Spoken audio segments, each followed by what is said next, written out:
नमस्कार दोस्तों, मेरे प्यारे भारत के भाइयों और बहनों, आप सभी का एक बार फिर से दोस्तों आपके अपने चैनल दोस्तों है नहीं बात में स्वागत है। दोस्तों आप लोगों को पता है हमने हिस्ट्री की दोस्तों एक पुरानी क्वेश्चन पेपर दोस्तों एक श्रृंखला शुरू की थी, जिसके तहत दोस्तों आप लोगों को पता है हम आरपीएससी के दोस्तों पुराने क्वेश्चन पेपरों को हल कर रहे थे।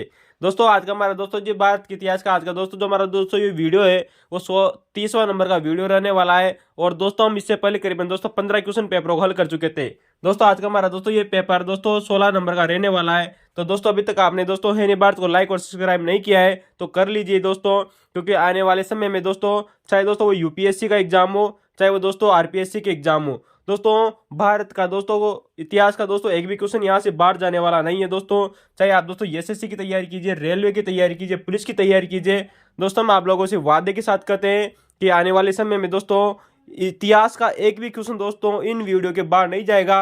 अगर दोस्तों आपने हमारे पुराने क्वेश्चन पेपरों को नहीं देखा है तो पहले उनको जाकर जरूर देखिएगा। और दोस्तों याद रखना दोस्तों जो आज का हमारा दोस्तों जो पेपर है वो आप लोगों को पता होगा आरपीएससी के द्वारा दोस्तों सेकंड ग्रेड एग्जाम करवाया गया था। दोस्तों 2018 की वैकेंसी थी दोस्तों, जिसमें दोस्तों जो सामाजिक विज्ञान का दोस्तों जो पेपर था उसमें दोस्तों भारत के इतिहास से संबंधित कुल 15 से 20 क्वेश्चन आए थे। तो दोस्तों इसको हम दोस्तों पार्ट 1 और पार्ट 2 में करेंगे। और दोस्तों याद रखिएगा अगर आपने हमारे अगर पुराने वीडियो नहीं देखे तो उनको देखेगा तभी दोस्तों आप लोगों को ये वीडियो जरूर समझ में आएगा, क्योंकि दोस्तों जो जानकारी हम इससे पहले बता चुके हैं वो जानकारी दोस्तों आप लोगों को यहाँ पर बहुत ही हेल्पफुल रहने वाली है।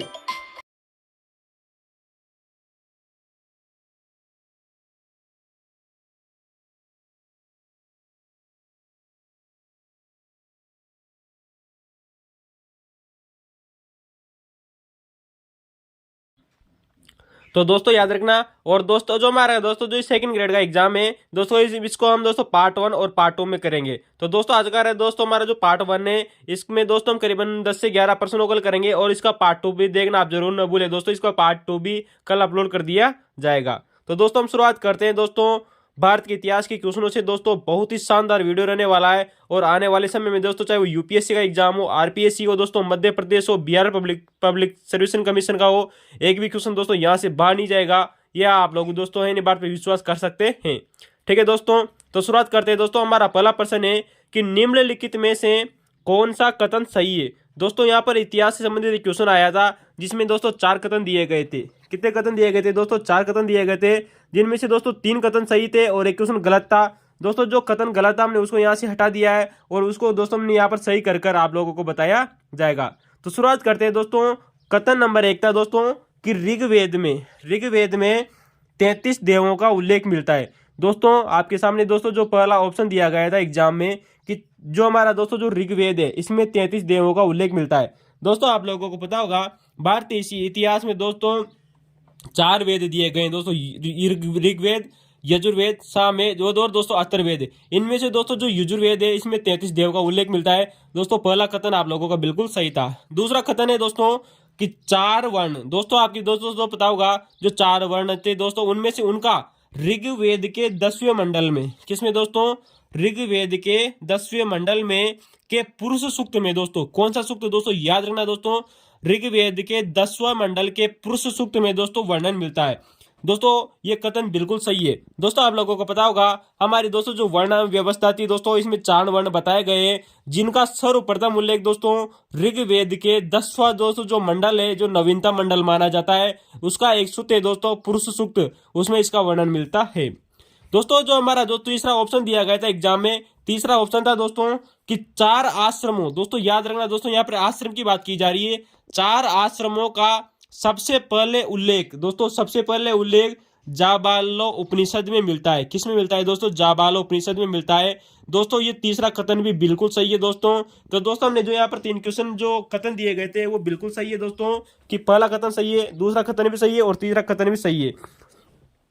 तो दोस्तों हमारा दोस्तों जो ऑप्शन गलत था हम उसको यहाँ पर सही करके आप लोगों को बताएंगे, लेकिन उससे पहले आप दोस्तों इस क्वेश्चन के बारे में दोस्तों बहुत ही शानदार जानकारी देखिएगा। दोस्तों आने वाले समय में दोस्तों यहाँ से क्वेश्चन जरूर आएगा और ऐसी जानकारी दोस्तों आपको अभी तक किसी भी अध्यापक के द्वारा नहीं बताई होगी दोस्तों। अगर बताई भी गई होगी दोस्तों तो बहुत कम संभावना होती है कि आपको इतनी शानदार जानकारी कोई शिक्षक आपको प्रदान करे।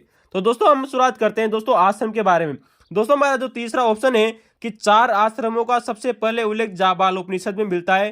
तो बात करते हैं दोस्तों कि 4 आश्रम क्या है। दोस्तों क्वेश्चन पूछा गया एग्जाम में है दोस्तों कि आश्रम शब्द का अर्थ होता है क्या है। दोस्तों याद रखना दोस्तों, आश्रम शब्द दोस्तों श्रम शब्द से इसकी उत्पत्ति मानी गई है। दोस्तों जो आश्रम शब्द है दोस्तों, आश्रम शब्द की उत्पत्ति दोस्तों श्रम से हुई है दोस्तों, जिसका अर्थ होता है दोस्तों परिश्रम या प्रयास करना। दोस्तों वेरी मोस्ट इंपोर्टेंट है, आश्रम का मतलब यहाँ पर दोस्तों कोई निवास करना नहीं होता है।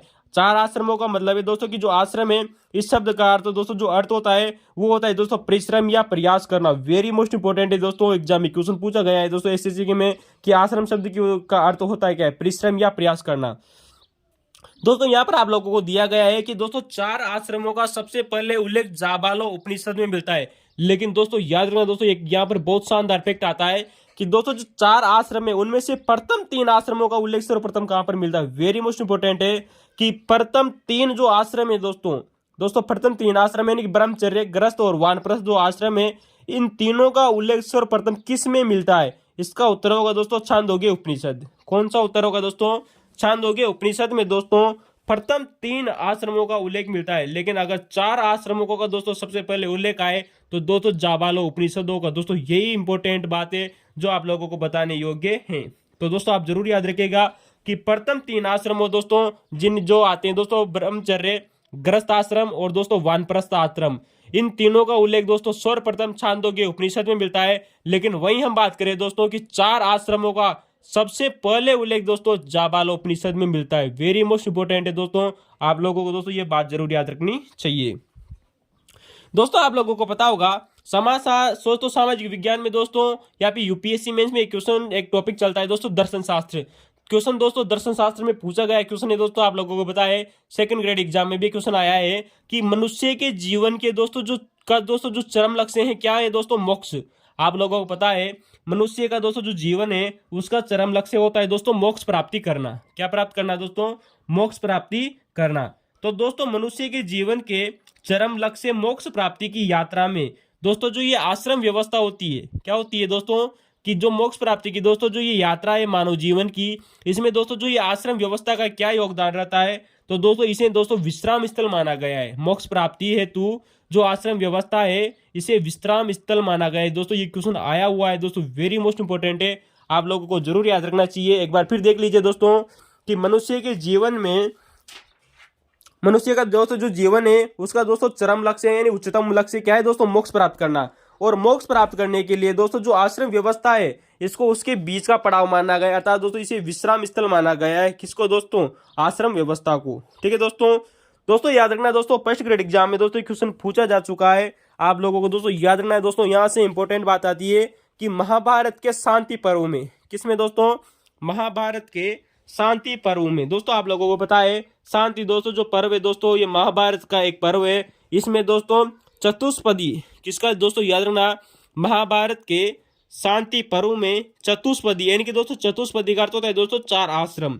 तो दोस्तों 4 आश्रमों को दोस्तों चतुष्पदी भी कहा जाता है। याद रखना है कि महाभारत के शांति पर्व के में 4 आश्रमों को ब्रह्मलोक के मार्ग हेतु, किसमें दोस्तों, ब्रह्मलोक के मार्ग हेतु दोस्तों 4 सोपान बताए गए हैं। यानी कि दोस्तों जो 4 आश्रम है इनको महाभारत के शांति पर्व में 4 सोपान बताया गया है। क्या बताया गया है दोस्तों, 4 सोपान बताया गया है।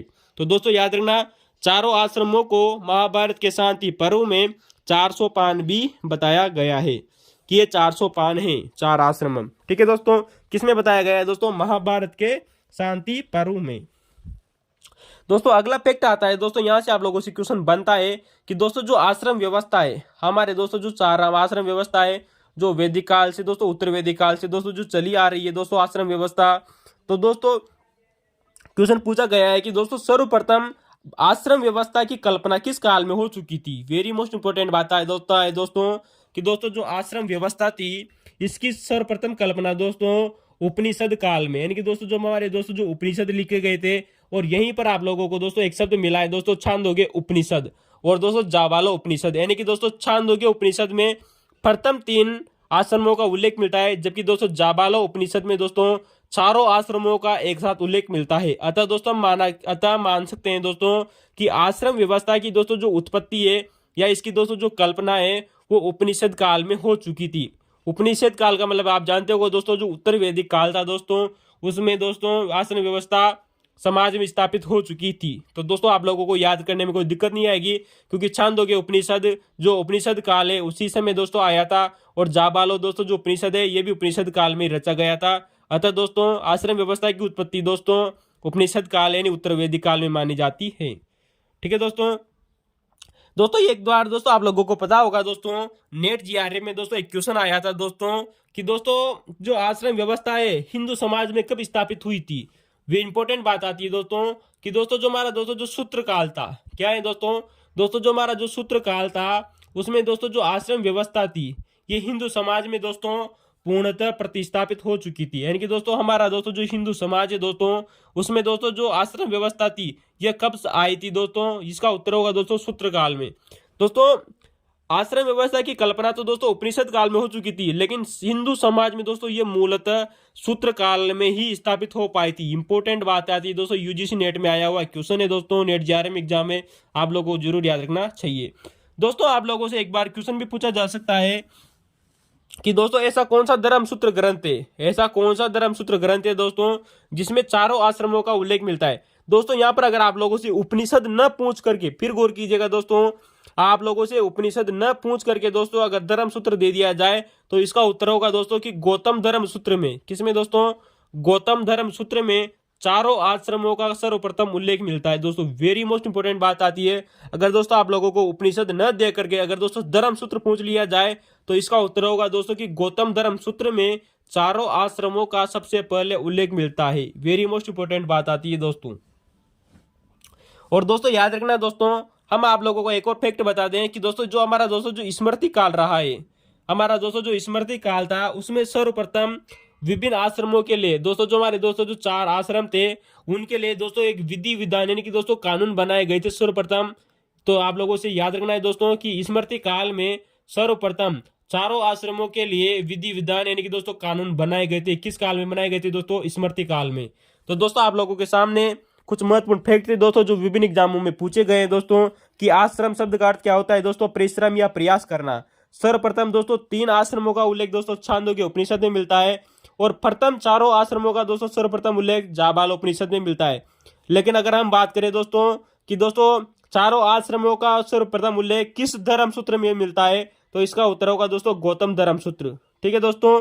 और आश्रम व्यवस्था दोस्तों इसकी कल्पना उपनिषद काल में हो चुकी थी, और महाभारत के शांति पर्व में चारों आश्रमों को दोस्तों 4 सोपान बताया गया है। ठीक है दोस्तों। तो दोस्तों हमारे क्वेश्चन का पहले क्वेश्चन का दोस्तों आप लोगों के सामने विवरण था। क्वेश्चन का विवरण कैसा लगा लाइक करिए दोस्तों, सब्सक्राइब करिए दोस्तों, और अपने चैनल को दोस्तों शेयर करना न भूलें, और दोस्तों इसके यूट्यूब व्हाट्सएप चैनल को ज्वाइन करना न भूलें। ठीक है दोस्तों। दोस्तों आप लोगों को पता होगा यहाँ पर दोस्तों हमारा दोस्तों जो सेकंड नंबर का ऑप्शन था दोस्तों कि 4 वर्ण ऋग्वेद के 10वें मंडल के पुरुष सूक्त में इसका उल्लेख मिलता है। दोस्तों हम आप लोगों को एक फैक्ट बता दें दोस्तों जो बहुत ही शानदार बड़ा फैक्ट रहने वाला है। आप लोगों ने अगर पढ़ा है तो दोस्तों लाइक और कमेंट करके जरूर बताइएगा कि प्रथम 3 वर्णों का एक साथ प्रयोग कहां पर हुआ था। दोस्तों क्वेश्चन में जो दिया गया था वो अलग बात है, ये क्वेश्चन की अलग बात है। जिस तरह से दोस्तों हमने दोस्तों 4 आश्रमों के बारे में बताया कि प्रथम 3 दोस्तों जो वर्ण है दोस्तों उनका एक साथ प्रयोग दोस्तों ऋग्वेद के 8वें मंडल में मिलता है। किसमें मिलता है दोस्तों, ऋग्वेद के 8वें मंडल में 3 वर्णों का सर्वप्रथम प्रयोग मिलता है। दोस्तों 3 वर्ण कौन कौन से थे दोस्तों, आप लोगों को पता होगा दोस्तों, ब्राह्मण वर्ण, क्षत्रिय वर्ण और दोस्तों जो विश्व वर्ण था दोस्तों, इन तीनों का दोस्तों सर्वप्रथम प्रयोग यानी कि एक साथ प्रयोग दोस्तों ऋग्वेद के 8वें मंडल में मिलता है। दोस्तों ये वेरी मोस्ट इंपोर्टेंट है। वहीं दोस्तों जो आप लोगों के सामने दोस्तों जो क्वेश्चन में दोस्तों जो दूसरा ऑप्शन था उस पर अगर फिर से गौर करें तो उसमें आपको लोगों को मिलेगा दोस्तों 4 वर्ण, यानी कि दोस्तों चारों वर्णों का सर्वप्रथम प्रयोग एक साथ प्रयोग कहां पर हुआ है, तो दोस्तों इसका उत्तर होगा दोस्तों ऋग्वेद के 10वें मंडल में। तो दोस्तों आप लोगों को ये इंटरेस्टिंग फैक्ट दोस्तों कैसा लगा लाइक कमेंट करके दोस्तों जरूर बताइएगा दोस्तों कि आपको इससे पहले ये फैक्ट पता था। अगर नहीं पता दोस्तों तो अपने दोस्तों को शेयर करना ना भूले ताकि दोस्तों वो भी यूपीएससी और आरपीएससी की तैयारी बहुत ही शानदार तरीके से कर सके। ठीक है दोस्तों। तो दोस्तों याद रखना दोस्तों प्रथम 3 वर्णों का दोस्तों एक साथ प्रयोग ऋग्वेद के 8वें मंडल में मिलता है। वहीं दोस्तों चारों वर्णों का एक साथ प्रयोग दोस्तों ऋग्वेद के 10वें मंडल में मिलता है। ठीक है दोस्तों। तो दोस्तों आप लोगों को दोस्तों सामने एक क्वेश्चन दिया गया था कि दोस्तों जो चौथा वर्ण है, यानी कि दोस्तों 3 वर्ण का था दोस्तों, 8वें मंडल में इसका प्रयोग हो चुका है। तो दोस्तों जो अंतिम वर्ण बचता है हमारा दोस्तों, जिसे हम दोस्तों शूद्र वर्ण या वैश्य वर्ण कहते हैं, तो दोस्तों जो शूद्र वर्ग है वर्ण था दोस्तों, इसका प्रयोग दोस्तों ऋग्वेद के 10वें मंडल के दोस्तों पुरुष सूक्त में इसका वर्णन मिलता है। किसमें मिलता है दोस्तों? ऋग्वेद के 10वें मंडल के पुरुष सूक्त में दोस्तों सर्वप्रथम हमें शूद्र व वैश्य शब्दों का उल्लेख मिलता है। दोस्तों वेरी मोस्ट इंपोर्टेंट है दोस्तों, आप लोगों को पता है दोस्तों, आरपीएससी इस क्वेश्चन को बहुत बार पूछ चुकी है कि शूद्र और वैश्य शब्दों का सर्वप्रथम उल्लेख कहां पर मिलता है? ऋग्वेद के 10वें मंडल के पुरुष सूक्त में मिलता है। ठीक है दोस्तों, तो दोस्तों हमारा ये क्वेश्चन था। और दोस्तों आप लोगों को पता है शूद्र और वैश्य का अर्थ हम यहाँ पर इस प्रकार से पता चलता है कि दोस्तों ऋग्वेद के 10वें मंडल में शूद्र और वैश्य शब्दों की उत्पत्ति से पता चलता है कि ऋग्वेदिक काल में दोस्तों जो हमारी दोस्तों जो दास प्रथा थी, आप लोगों को पता है कि दोस्तों जो ऋग्वेदिक काल था दोस्तों, उसमें दास प्रथा का प्रचलन हो चुका था। तो दोस्तों ये भी आप लोगों को दोस्तों याद रखना चाहिए कि ऋग्वेदिक काल में दास प्रथा का प्रचलन हो चुका था।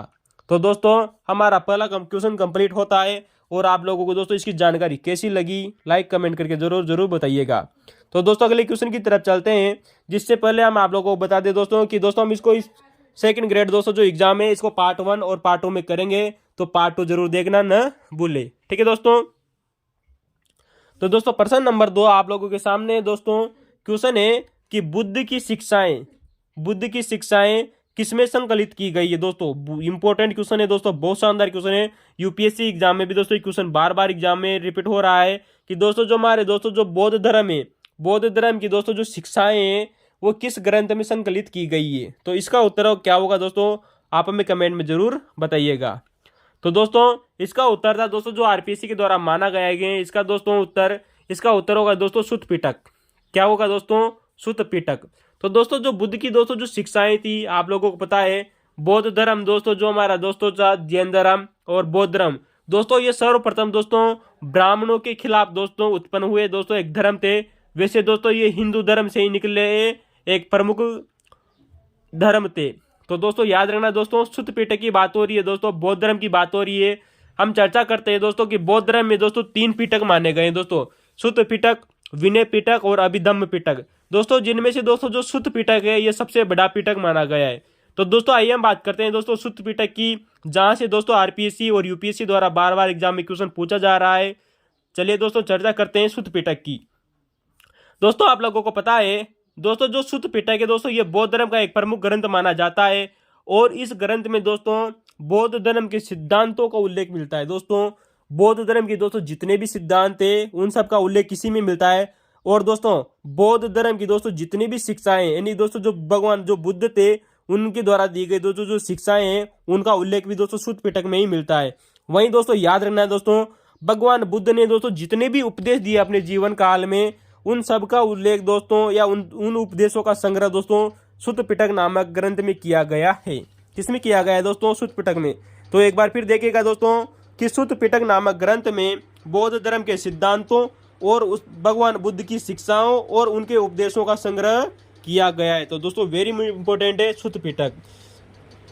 अतः दोस्तों याद रखना दोस्तों इतनी महत्वपूर्ण जानकारियां इस ग्रंथ में संकलित किए जाने के कारण सुत्त पिटक को दोस्तों बौद्ध धर्म का दोस्तों इनसाइक्लोपीडिया भी कहा जाता है। दोस्तों वेरी मोस्ट इंपोर्टेंट है दोस्तों, एसएससी के द्वारा ये क्वेश्चन पूछा जा चुका है दोस्तों कि बौद्ध धर्म का इनसाइक्लोपीडिया किस ग्रंथ को कहा जाता है। इसका उत्तर होगा दोस्तों सुत्त पिटक। क्या होगा दोस्तों? सुत्त पिटक। तो दोस्तों याद रखना दोस्तों जो सुत्त पिटक है इसे बौद्ध धर्म का इनसाइक्लोपीडिया भी कहते हैं। वेरी मोस्ट इंपोर्टेंट है दोस्तों, एसएससी सीजीएल में एग्जाम में क्वेश्चन आया हुआ है। इनसाइक्लोपीडिया किसे कहा जाता है? बौद्ध धर्म का सुत्त पिटक। दोस्तों आप लोगों को पता होगा दोस्तों जो सुत्त पिटक है नेट जीआरएम में क्वेश्चन आया हुआ है कि दोस्तों जो सुत्त पिटक नामक दोस्तों जो ग्रंथ है ये मुख्यतः दोस्तों गद्य में लिखा गया ग्रंथ है। किसमें लिखा गया है? आप लोगों को पता होगा दोस्तों जो गद्य और पद्य में दोस्तों जो लेखन की जो शैली है उनमें से दोस्तों जो गद्य नामक दोस्तों जो शैली है उसमें लिखा गया है दोस्तों सुत्त पिटक। ठीक है दोस्तों, और हमने आप लोगों को अभी थोड़ी देर पहले बताया था दोस्तों कि बौद्ध धर्म में 3 पिटक है दोस्तों, सुत्त पिटक, विनय पिटक और अभिधम्म पिटक। इन तीनों पिटकों में दोस्तों सबसे बड़ा पिटक है दोस्तों सुत्त पिटक। सबसे बड़ा भी है दोस्तों और श्रेष्ठतम भी है। श्रेष्ठतम क्यों है दोस्तों, हमने आप लोगों को अभी हाल ही में बताया कि इसमें दोस्तों बौद्ध धर्म के सिद्धांतों और बुद्ध की शिक्षाओं तथा बुद्ध के दोस्तों जो उपदेश थे वो उनका संग्रह मिलता है। अतः दोस्तों शुद्ध पिटक सबसे बड़ा और सबसे श्रेष्ठतम ग्रंथ माना गया है बौद्ध धर्म का। ठीक है दोस्तों मैं आप लोगों को बता दें दोस्तों, इससे पहले हम दोस्तों आप लोगों को बता चुके थे दोस्तों कि फर्स्ट ग्रेड एग्जाम में क्वेश्चन पूछा जा चुका है कि दोस्तों जो शुद्ध पिटक है दोस्तों ये 5 भागों में बांटा गया है। यानी कि दोस्तों शुद्ध पिटक 5 ग्रंथों से मिलकर एक बना गया एक ग्रंथ माना जाता है। यानी कि इसके 5 भाग है। किसके दोस्तों, शुद्ध पिटक दोस्तों जो ग्रंथ है इसके 5 भागों में इसका वर्णन मिलता है। यानी 5 भाग है इसके। नंबर 1 आता है दोस्तों दीर्घ निकाय। क्या नाम है दोस्तों, दीर्घ निकाय। दोस्तों जो दीर्घ निकाय है दोस्तों ये दोस्तों शुद्ध पिटक का एक भाग माना जाता है। दोस्तों शुद्ध पिटक का दोस्तों जो दूसरा भाग है वो है दोस्तों मध्यम निकाय। क्या नाम से दोस्तों, मध्यम निकाय। वही हम बात करें दोस्तों कि दोस्तों जो शुद्ध पिटक का दोस्तों जो तीसरा भाग है वो है दोस्तों संयुक्त निकाय। वेरी मोस्ट इंपोर्टेंट बात आती है दोस्तों संयुक्त निकाय से। और जो चौथा आता है दोस्तों वो आता है दोस्तों अंगुत्तर निकाय। दोस्तों हम अंगुत्तर निकाय के बारे में दोस्तों बहुत बार आप लोगों को चर्चा कर चुके हैं अंगुत्तर निकाय ग्रंथ की। और दोस्तों अगला दोस्तों इसका भाग है शुद्ध पिटक का वो है दोस्तों खुद्दक निकाय। तो दोस्तों याद रखना शुद्ध पिटक नामक ग्रंथ को दोस्तों 5 भागों में बांटा गया है। दीर्घ निकाय, मध्यम निकाय, संयुक्त निकाय, अंगुत्तर निकाय और खुद्दक निकाय। कितने हो गए दोस्तों, 5 भाग। वेरी मोस्ट इंपोर्टेंट बात करते हैं दोस्तों जो यहाँ से अभी तक एग्जामों में क्वेश्चन पूछे जा रहे हैं उनकी चर्चा करते हैं दोस्तों कि दोस्तों जो दीर्घ निकाय नामक दोस्तों जो ग्रंथ है, कौन सा दोस्तों, जो दीर्घ निकाय नामक दोस्तों जो ग्रंथ है इसमें राज्य और राजा की उत्पत्ति का वर्णन मिलता है। फिर गौर कीजिएगा दोस्तों दीर्घ निकाय। दोस्तों अगर आप लोगों को ऑप्शन में दीर्घ निकाय न देकर शुद्ध पिटक भी दे दिया जाए तो इंपोर्टेंट राइट हो जाएगा, क्योंकि दीर्घ निकाय भी दोस्तों शुद्ध पिटक का एक भाग है। अतः दोस्तों शुद्ध पिटक के एक भाग दीर्घ निकाय में राजा और राज्य की दोस्तों जो उत्पत्ति का वर्णन मिलता है। वेरी मोस्ट इंपोर्टेंट क्वेश्चन है दोस्तों कि दीर्घ निकाय में राजा और राज्य की दोस्तों उत्पत्ति कैसे हुई, इसका वर्णन किसमें मिलता है, दीर्घ निकाय नामक बौद्ध ग्रंथ में मिलता है। दोस्तों आप लोगों को पता होगा दोस्तों जो मौर्य शासक दोस्तों जो अशोक था उसके द्वारा दोस्तों जो धम्म की दोस्तों जो परिभाषा ली गई थी वो इसी ग्रंथ दोस्तों दीर्घ निकाय से ही ली गई थी। वेरी मोस्ट इंपोर्टेंट बात आती है दोस्तों, आप लोगों को जरूर याद रखना चाहिए। मौर्य शासक अशोक द्वारा धम्म की दोस्तों जो परिभाषा ली गई थी दोस्तों वो इसी शुद्ध पिटक के एक भाग दीर्घ निकाय से ही ली गई थी। ठीक है दोस्तों। और दोस्तों एक बार एग्जाम में क्वेश्चन पूछा गया है दोस्तों कि दोस्तों जो दीर्घ निकाय नामक दोस्तों जो ग्रंथ है जो शुद्ध पिटक का एक भाग है इसका दोस्तों जो अंतिम भाग कौन सा है। वेरी मोस्ट इंपोर्टेंट बात आती है दोस्तों कि दीर्घ निकाय का दोस्तों जो अंतिम भाग है वो उसे दोस्तों महापरिनिर्वाण सूत्र भी कहा जाता है। क्या कहा जाता है दोस्तों, दीर्घ निकाय का दोस्तों जो अंतिम भाग है इसे दोस्तों महापरिनिर्वाण सूत्र भी कहा जाता है। क्या कहा जाता है दोस्तों, महापरिनिर्वाण सूत्र भी कहा जाता है। तो दोस्तों ये दीर्घ निकाय से अभी तक दोस्तों जितने क्वेश्चन आ रहे थे हमने आप लोगों को बताने की चेष्टा की है। दोस्तों आप लोगों को क्वेश्चन कैसा लगा, अच्छा लगा तो लाइक शेयर और सब्सक्राइब करना न भूलें। दोस्तों हम अगली बात करते हैं दोस्तों संयुक्त निकाय की। किसकी दोस्तों, संयुक्त निकाय की। तो दोस्तों जो संयुक्त निकाय दोस्तों जो ग्रंथ है इसमें दोस्तों धर्म चक्र परिवर्तन। दोस्तों आप लोगों को पता होगा बौद्ध धर्म में दोस्तों जो धर्म चक्र परिवर्तन है दोस्तों उसका उल्लेख कहाँ मिलता है दोस्तों, इसका उल्लेख मिलता है दोस्तों संयुक्त निकाय में। वहीं दोस्तों हम बात करें दोस्तों कि अंगुत्तर निकाय नामक ग्रंथ में दोस्तों 16 महाजनपदों का उल्लेख मिलता है। कितने का मिलता है दोस्तों, 16 महाजनपदों का उल्लेख दोस्तों अंगुत्तर निकाय नामक ग्रंथ में मिलता है।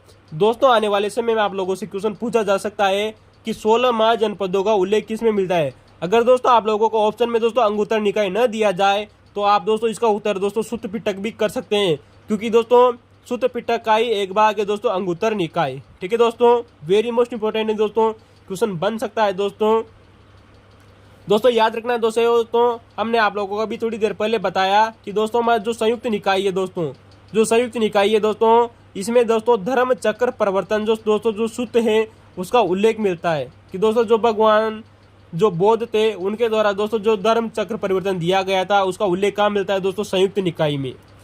और दोस्तों आप लोगों को पता होगा हम इससे पहले दोस्तों फर्स्ट ग्रेड के एग्जाम का दोस्तों एक क्वेश्चन कर चुके थे, उसमें क्वेश्चन पूछा गया था दोस्तों कि थेरी गाथा और थेर गाथा का उल्लेख किसमें मिलता है। तो दोस्तों याद रखना दोस्तों जो शुद्ध पिटक का अंतिम भाग आता है खुद्दक निकाय। खुद्दक निकाय दोस्तों 15 लघु ग्रंथों का समूह माना जाता है। इंपॉर्टेंट बात याद रखना है दोस्तों जो खुद्दक निकाय है दोस्तों ये 15 लघु ग्रंथों का एक समूह है। कितने लघु ग्रंथों का दोस्तों? 15 लघु ग्रंथों का समूह है दोस्तों खुद्दक निकाय। यानी कि दोस्तों खुद्दक निकाय में कुल 15 लघु ग्रंथ आते हैं। वो 15 ग्रंथ कौन कौन से हैं दोस्तों जो एग्जामों में अभी तक रिपीट हो रहे हैं दोस्तों? 15 में से दोस्तों अभी तक दोस्तों 6 एग्जामों में दोस्तों हमने आप लोगों को देखने के लिए मिल चुके हैं कि 6 दोस्तों जो ग्रंथ है वो एग्जामों में पूछे जा चुके हैं। दोस्तों हम यहाँ पर करीब 8 से 10 ग्रंथों की बात करेंगे दोस्तों जो एग्जामों में रिपीट हो रहे हैं। नंबर 1 आता है दोस्तों धम्मपाद। याद रखना दोस्तों, जो धम्मपाद ग्रंथ है दोस्तों ये खुद निकाय का भाग है। वहीं हम बात करें दोस्तों सुत निपात।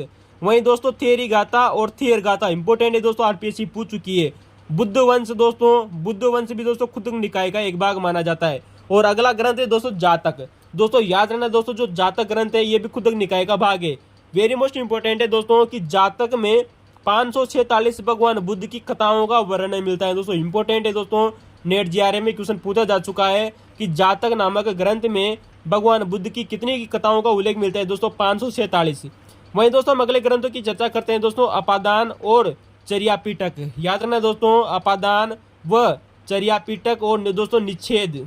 कौन सा दोस्तों? निच्छेस। दोस्तों निच्छेस नामक ग्रंथ भी दोस्तों सुत निपात का भाग है और चर्यापीटक भी दोस्तों खुद्दक निकाय का एक भाग माना जाता है। वहीं बात करें दोस्तों एग्जाम में दोस्तों Andhra Pradesh public service commission ने एक क्वेश्चन पूछा है दोस्तों कि पेतवत्तु और दोस्तों विमान पत्तु किस निकाय के भाग माने जाते हैं? खुद्दक निकाय के। तो दोस्तों ये हमारे 15 दोस्तों क्वेश्चन हो चुके हैं दोस्तों 15 ग्रंथ हो चुके हैं जो खुद्दक निकाय से संबंधित थे। तो दोस्तों आप लोगों को क्वेश्चन नंबर 2 की दोस्तों जानकारी कैसी लगी दोस्तों, जो अभी तक एग्जामों में रिपीट हो चुके हैं दोस्तों? वेरी मोस्ट इंपोर्टेंट है दोस्तों हम यहाँ पर दोस्तों बात कर रहे थे दोस्तों पिटक की। दोस्तों आप लोगों के सामने एक बार एक शब्द प्रयोग किया जा रहा है जो है दोस्तों त्रिपिटक। हमने आप लोगों को बताया दोस्तों कि सुत्त पिटक, विनय पिटक और अभिधम दोस्तों जो पिटक है। तो दोस्तों याद रखना जो त्रिपिटक दोस्तों जो शब्द है इस शब्द का प्रयोग सर्वप्रथम दोस्तों रिज डेविड ने किया था। किसने किया था दोस्तों? रिज डेविडसन ने किया था। वेरी मोस्ट इंपोर्टेंट बात ये थी दोस्तों, एसएससी में दोस्तों ये क्वेश्चन पूछा जा चुका है दोस्तों कि त्रिपिटक शब्द का सर्वप्रथम किस व्यक्ति ने किया था दोस्तों? तो दोस्तों याद रखना त्रिपिटक शब्द का सर्वप्रथम प्रयोग दोस्तों रिज डेविडसन ने किया था अपनी पुस्तक दोस्तों। कौन सी पुस्तक दोस्तों? Buddhist India. दोस्तों याद रखना दोस्तों रिज डेविडसन की दोस्तों एक पुस्तक आती है, उन्होंने एक पुस्तक लिखी थी बुद्धिस्ट इंडिया। बुद्धिस्ट इंडिया में दोस्तों इन तीनों ग्रंथों को मिलाकर दोस्तों सुत पिटक, विनय पिटक और अभिधम पिटक को दोस्तों मिलाकर त्रिपिटक शब्द कहा था दोस्तों रिज डेविडसन ने अपनी पुस्तक दोस्तों बुद्धिस्ट इंडिया में। वहीं दोस्तों हम बात करें दोस्तों कि दोस्तों जो त्रिपिटक दोस्तों जो शब्द है, पिटक दोस्तों जो शब्द है दोस्तों जो वयूलर महोदय थे दोस्तों। कौन थे दोस्तों? जो वयूलर महोदय थे दोस्तों। वयूलर महोदय ने पिटक का अर्थ दोस्तों यहाँ पर बताया था दोस्तों टोकरी। दोस्तों आप लोगों को एनसीईआरटी में क्वेश्चन जरूर मिल जाएगा कि पिटक अर्थ होता है क्या है दोस्तों? टोकरी। आप दोस्तों इसे इंग्लिश में बोलते हो दोस्तों बास्केट। क्या बोलते हो दोस्तों? बास्केट। तो दोस्तों याद रखना दोस्तों वयूलर महोदय ने पिटक का अर्थ दोस्तों टोकरी बताया था। ठीक है दोस्तों हमारा अगला प्रश्न है क्वेश्चन नंबर 3। दोस्तों याद रखना दोस्तों हमें सेकंड ग्रेड का दोस्तों एग्जाम हुआ था दोस्तों सामाजिक विज्ञान का, जिसमें दोस्तों इंडियन हिस्ट्री के क्वेश्चन थे उनको हम हल कर रहे थे। क्वेश्चन नंबर 3 आप लोगों के सामने दोस्तों बहुत ही शानदार क्वेश्चन पूछा गया है दोस्तों और एक अच्छे लेवल का क्वेश्चन था दोस्तों। याद रखना दोस्तों ये क्वेश्चन है आप लोगों के सामने कि अशोक के समय दोस्तों प्रांतीय राजधानियां कौन सी थी। दोस्तों यहाँ पर 4 ऑप्शन दिए गए थे, उनमें से दोस्तों 3 ऑप्शन सही थे दोस्तों और दोस्तों जो चौथा ऑप्शन दोस्तों था उसको गलत ऑप्शन था, तो हमने उसको काट दिया है दोस्तों। आइए हम दोस्तों इस क्वेश्चन की बहुत ही शानदार चर्चा करेंगे। तीनों क्वेश्चन या चारों क्वेश्चनों की दोस्तों ऑप्शनों की बात करते हैं कि अशोक के समय दोस्तों 4 प्रांत हुआ करते थे दोस्तों। याद रखना दोस्तों जो सम्राट मौर्य शासक दोस्तों जो अशोक था इसने अपने साम्राज्य को दोस्तों 4 प्रांतों में बांट रखा था दोस्तों। कितने प्रांतों में बांट रखा था दोस्तों? 4 प्रांतों में बांट रखा था। ठीक है दोस्तों, बात करते हैं दोस्तों कि 4 प्रांत कहाँ थे और उनकी राजधानियां क्या थी। वेरी मोस्ट इंपोर्टेंट बात आता है दोस्तों कि अशोक के समय दोस्तों जो 4 प्रांत थे जो उनकी राजधानियां कौन सी थी और 4 प्रांतों के नाम क्या थे। दोस्तों हम बात करते हैं कि उत्तरी दिशा में दोस्तों जो प्रांत था उसे दोस्तों उत्तरापथ कहते थे। वहीं दोस्तों दक्षिण में दोस्तों जो प्रांत था उसे दक्षिणापथ कहा जाता था। क्या कहते थे दोस्तों? दक्षिणापथ। वहीं दोस्तों जो पूर्व में दोस्तों जो एक राज्य हुआ करता था, जो प्रांत था वो कलिंग राज्य था। कौन सा था दोस्तों? कलिंग प्रांत था। वहीं दोस्तों जो पश्चिम में दोस्तों जो प्रांत था वो प्रांत है दोस्तों अवंती प्रांत। कौन सा था दोस्तों? अवंती प्रांत।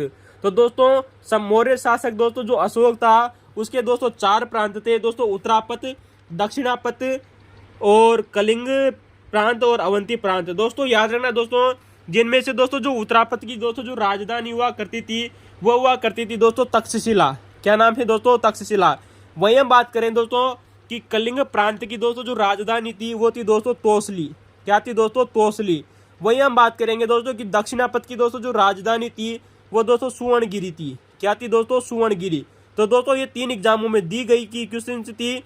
आप लोगों को दोस्तों याद रहना चाहिए दोस्तों कि अशोक के समय 4 प्रांतों की दोस्तों जो राजधानी थी वो एग्जाम में दी हुई थी। चौथा ऑप्शन दोस्तों जो गलत था हम उसको यहाँ पर सही करके लिख दिया है कि दोस्तों जो उज्जैन था वो इसके पश्चिम का दोस्तों जो प्रांत था अवंती प्रांत, उसकी राजधानी हुआ करती थी उज्जैन। तो दोस्तों तक्षशिला, तोसली और सुवर्णगिरी दोस्तों और उज्जैन दोस्तों अशोक के चारों प्रांतों की राजधानी हुआ करती थी, जिनमें दोस्तों जो दक्षिणापथ दोस्तों जो राज्य था इसकी दोस्तों जो राजधानी सुवर्णगिरी है। इसका अन्य नाम दोस्तों कनकगिरी या दोस्तों जोनागिरी भी मिलता है। क्या नाम से दोस्तों? कनकगिरी व जोनागिरी भी इसका नाम मिलता है दोस्तों सुवर्णगिरी का। और याद रखना दोस्तों जो हमारा दोस्तों वर्तमान का दोस्तों जो आंध्र प्रदेश राज्य है ये वहां पर पड़ती थी दोस्तों सुवर्णगिरी नामक राजधानी। ठीक है दोस्तों एक बार एग्जाम में दोस्तों एसएससी के एग्जाम में क्वेश्चन पूछा जा चुका है दोस्तों कि अशोक की मुख्य राजधानी कहां पर थी। दोस्तों याद रखना दोस्तों अशोक के 4 प्रांत और चारों राजधानी हमने आप लोगों को बता दी, जिनमें दोस्तों अशोक की दोस्तों जो मुख्य राजधानी थी दोस्तों वो थी दोस्तों पाटलिपुत्र। कौन सी है? क्या थी दोस्तों? पाटलिपुत्र दोस्तों अशोक की मुख्य राजधानी हुआ करती थी। तो दोस्तों हम यहाँ पर आप लोगों को बता दिए दोस्तों जो बार बार एग्जाम में दोस्तों क्वेश्चन रिपीट हो रहे हैं। अब आइए हम दोस्तों उन क्वेश्चनों की चर्चा करते हैं। अगर आपको दोस्तों विवरण अच्छा लगे तो लाइक शेयर करना न भूले दोस्तों, और अपने दोस्तों को शेयर जरूर कीजिएगा दोस्तों। आने वाले समय में दोस्तों यूपीएससी हो आरपीएससी हो एक भी क्वेश्चन बाहर नहीं जाएगा। तो दोस्तों हम यहाँ की बात करें दोस्तों की तक्षशिला की, दोस्तों तोसली की और दोस्तों उज्जैन की, यानी कि दोस्तों जो उत्तरापथ की राजधानी, कलिंग राज्य की राजधानी और अवंती प्रदेश की दोस्तों जो राजधानी थी यानी कि तक्षशिला, उज्जैन और दोस्तों जो तोसली था दोस्तों, यहाँ पर दोस्तों जो प्रशासक नियुक्त किया जाता था यानी कि दोस्तों जो गवर्नर होता था उसे कुमार कहा जाता था। दोस्तों वेरी मोस्ट इंपोर्टेंट है दोस्तों कि अशोक के समय दोस्तों जो तक्षशिला, तोसली और दोस्तों जो उज्जैन था यहाँ का दोस्तों जो गवर्नर होता था, दोस्तों जो प्रशासक होता था इन राज्यों का वो दोस्तों कुमार होता था। क्या होता था दोस्तों? उसे कुमार नाम से जाना जाता था। वहीं अगर हम बात करें दोस्तों क्वेश्चन बनता है दोस्तों आप लोगों से बहुत ही शानदार क्वेश्चन बनता है कि सुवर्णगिरी नाम मतलब सुवर्णगिरी राजधानी में यानी दक्षिणापथ राज्य में दोस्तों जो वहाँ का प्रशासक था, जो गवर्नर होता था उसे क्या कहा जाता था? उसे दोस्तों आर्यपुत्र कहा जाता था। क्या कहा जाता था दोस्तों? आर्यपुत्र। वेरी मोस्ट इंपोर्टेंट है दोस्तों। तक्षशिला, उज्जैन और तोसली में दोस्तों जो गवर्नर होता था उसे कुमार कहा जाता था। वहीं दोस्तों सुवर्णगिरी में दोस्तों जो गवर्नर होता था प्रांत का, दोस्तों जो प्रांतपति होता था उसे दोस्तों आर्यपुत्र कहा जाता था। ठीक है दोस्तों ये तो क्वेश्चन हो गया दोस्तों हमारे दोस्तों की प्रांतों का। लेकिन अगर हम वही बात करें दोस्तों की दोस्तों जो मुख्य राजधानी थी दोस्तों पाटलिपुत्र, वहां पर दोस्तों सम्राट का ही शासक हुआ करता था, यानी कि दोस्तों जो सम्राट था वो स्वयं शासन करता था, यानी कि दोस्तों सम्राट मौर्य शासक दोस्तों जो अशोक था वो स्वयं शासन करता था पाटलिपुत्र में। तो दोस्तों ये बात हो गई दोस्तों कि वहाँ के गवर्नर कौन कौन थे उन राजधानियों के। तो दोस्तों राजधानी के गवर्नर को दोस्तों कुमार कहा जाता था। वहीं सुवर्णगिरी में उसे आर्यपुत्र कहा जाता था। दोस्तों आप लोगों को पता होगा कि दोस्तों जो कुमार यानी दोस्तों जो गवर्नर था उसके नीचे भी एक अधिकारी हुआ करता था। दोस्तों जो बार बार एग्जामों में रिपीट हो रहा है क्वेश्चन कि कुमार नामक दोस्तों जो अधिकारी था यानी कि गवर्नर के अधिकारी के नीचे भी दोस्तों एक प्रमुख व्यक्ति होता था जिसे महामात्य कहा जाता था। क्या कहा जाता था दोस्तों? महामात्य कहा जाता था। यानी कि दोस्तों कुमार यानी गवर्नर के नीचे महामात्य नामक का एक शासन अधिकारी भी करता था। तो दोस्तों इंपॉर्टेंट बात आती है कि कुमार नामक अधिकारी के नीचे महामात्य नामक एक अधिकारी होता था। दोस्तों आप लोगों को पता होगा अशोक के शिलालेखों में दोस्तों महामात्य का बार बार प्रयोग हुआ है, इस वजह से दोस्तों हमने आप लोगों को ये क्वेश्चन जरूर बताया है।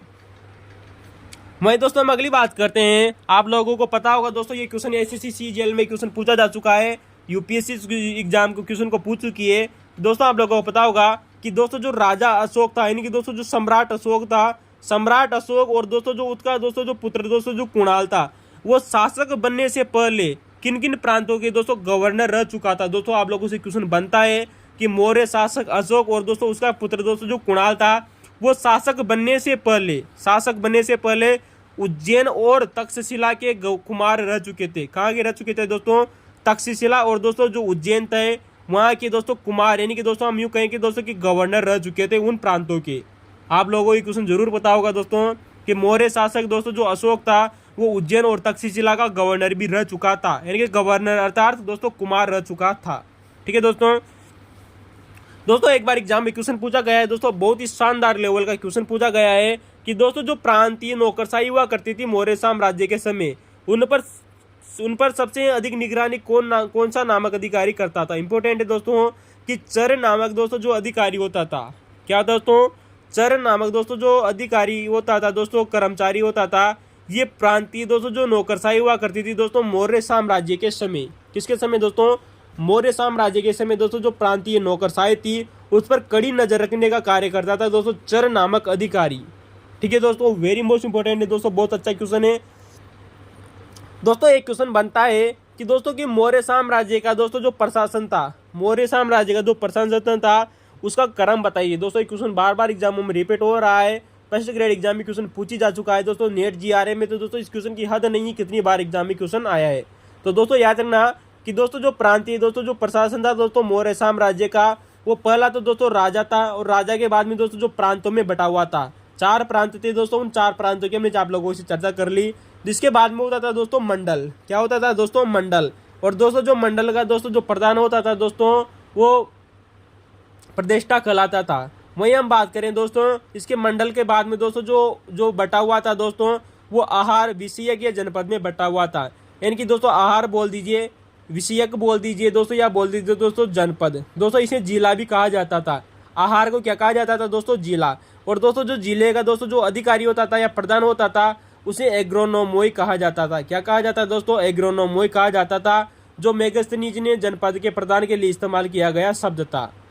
ठीक है दोस्तों, वहीं हम बात करें दोस्तों कि जिले के बाद में, यानी कि दोस्तों आहार या विषय या जनपद के बाद में दोस्तों एक गांव का दोस्तों जो समूह होता था उनकी चर्चा मिलती है दोस्तों कि दोस्तों स्थानीय गांवों का समूह, द्रोण गांवों का समूह, खारवटिक गांवों का समूह और संग्रहण गांवों का समूह, और जिसके बाद में आता है दोस्तों गांव। दोस्तों याद रखना दोस्तों नेट जीआरएफ में क्वेश्चन पूछा जा चुका है कि दोस्तों जो स्थानीय जो होता था वो कितने गांवों का समूह होता था। याद रखना दोस्तों जो स्थानीय होता था वो 800 गांवों का समूह होता था। कितने गांवों का समूह होता था दोस्तों? 800 गांवों का समूह होता था स्थानीय।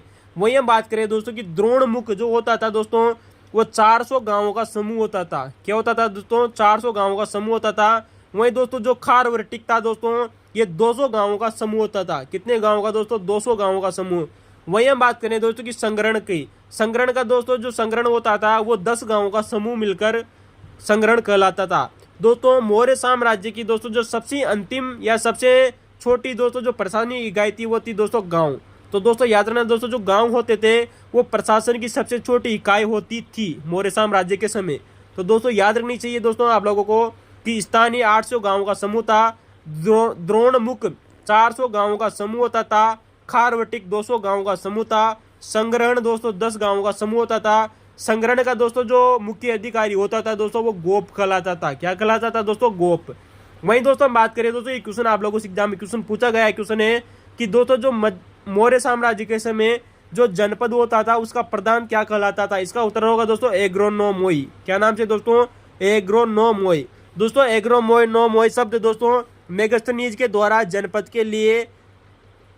के प्रधान के लिए प्रयुक्त किया गया शब्द था। और दोस्तों एग्जाम में क्वेश्चन पूछा गया क्वेश्चन है कि दोस्तों जो जनपद होता था इसका प्रमुख कार्य होता था दोस्तों सड़कों का निर्माण करना, यानी कि दोस्तों जो राजमार्ग का निर्माण करना जनपद का प्रमुख कार्य होता था।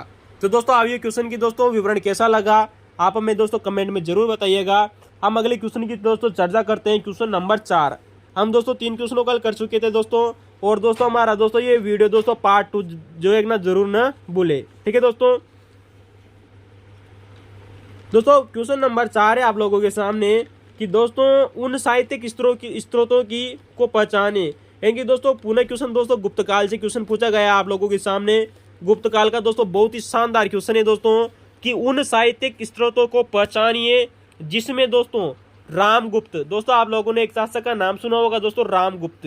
तो दोस्तों उन साहित्यिक स्रोतों की पहचानिए जिनमें दोस्तों रामगुप्त व उसकी पत्नी, रामगुप्त की पत्नी दोस्तों जिसका नाम मिलता है दोस्तों ध्रुव देवी। क्या नाम से मिलता है दोस्तों? ध्रुव देवी।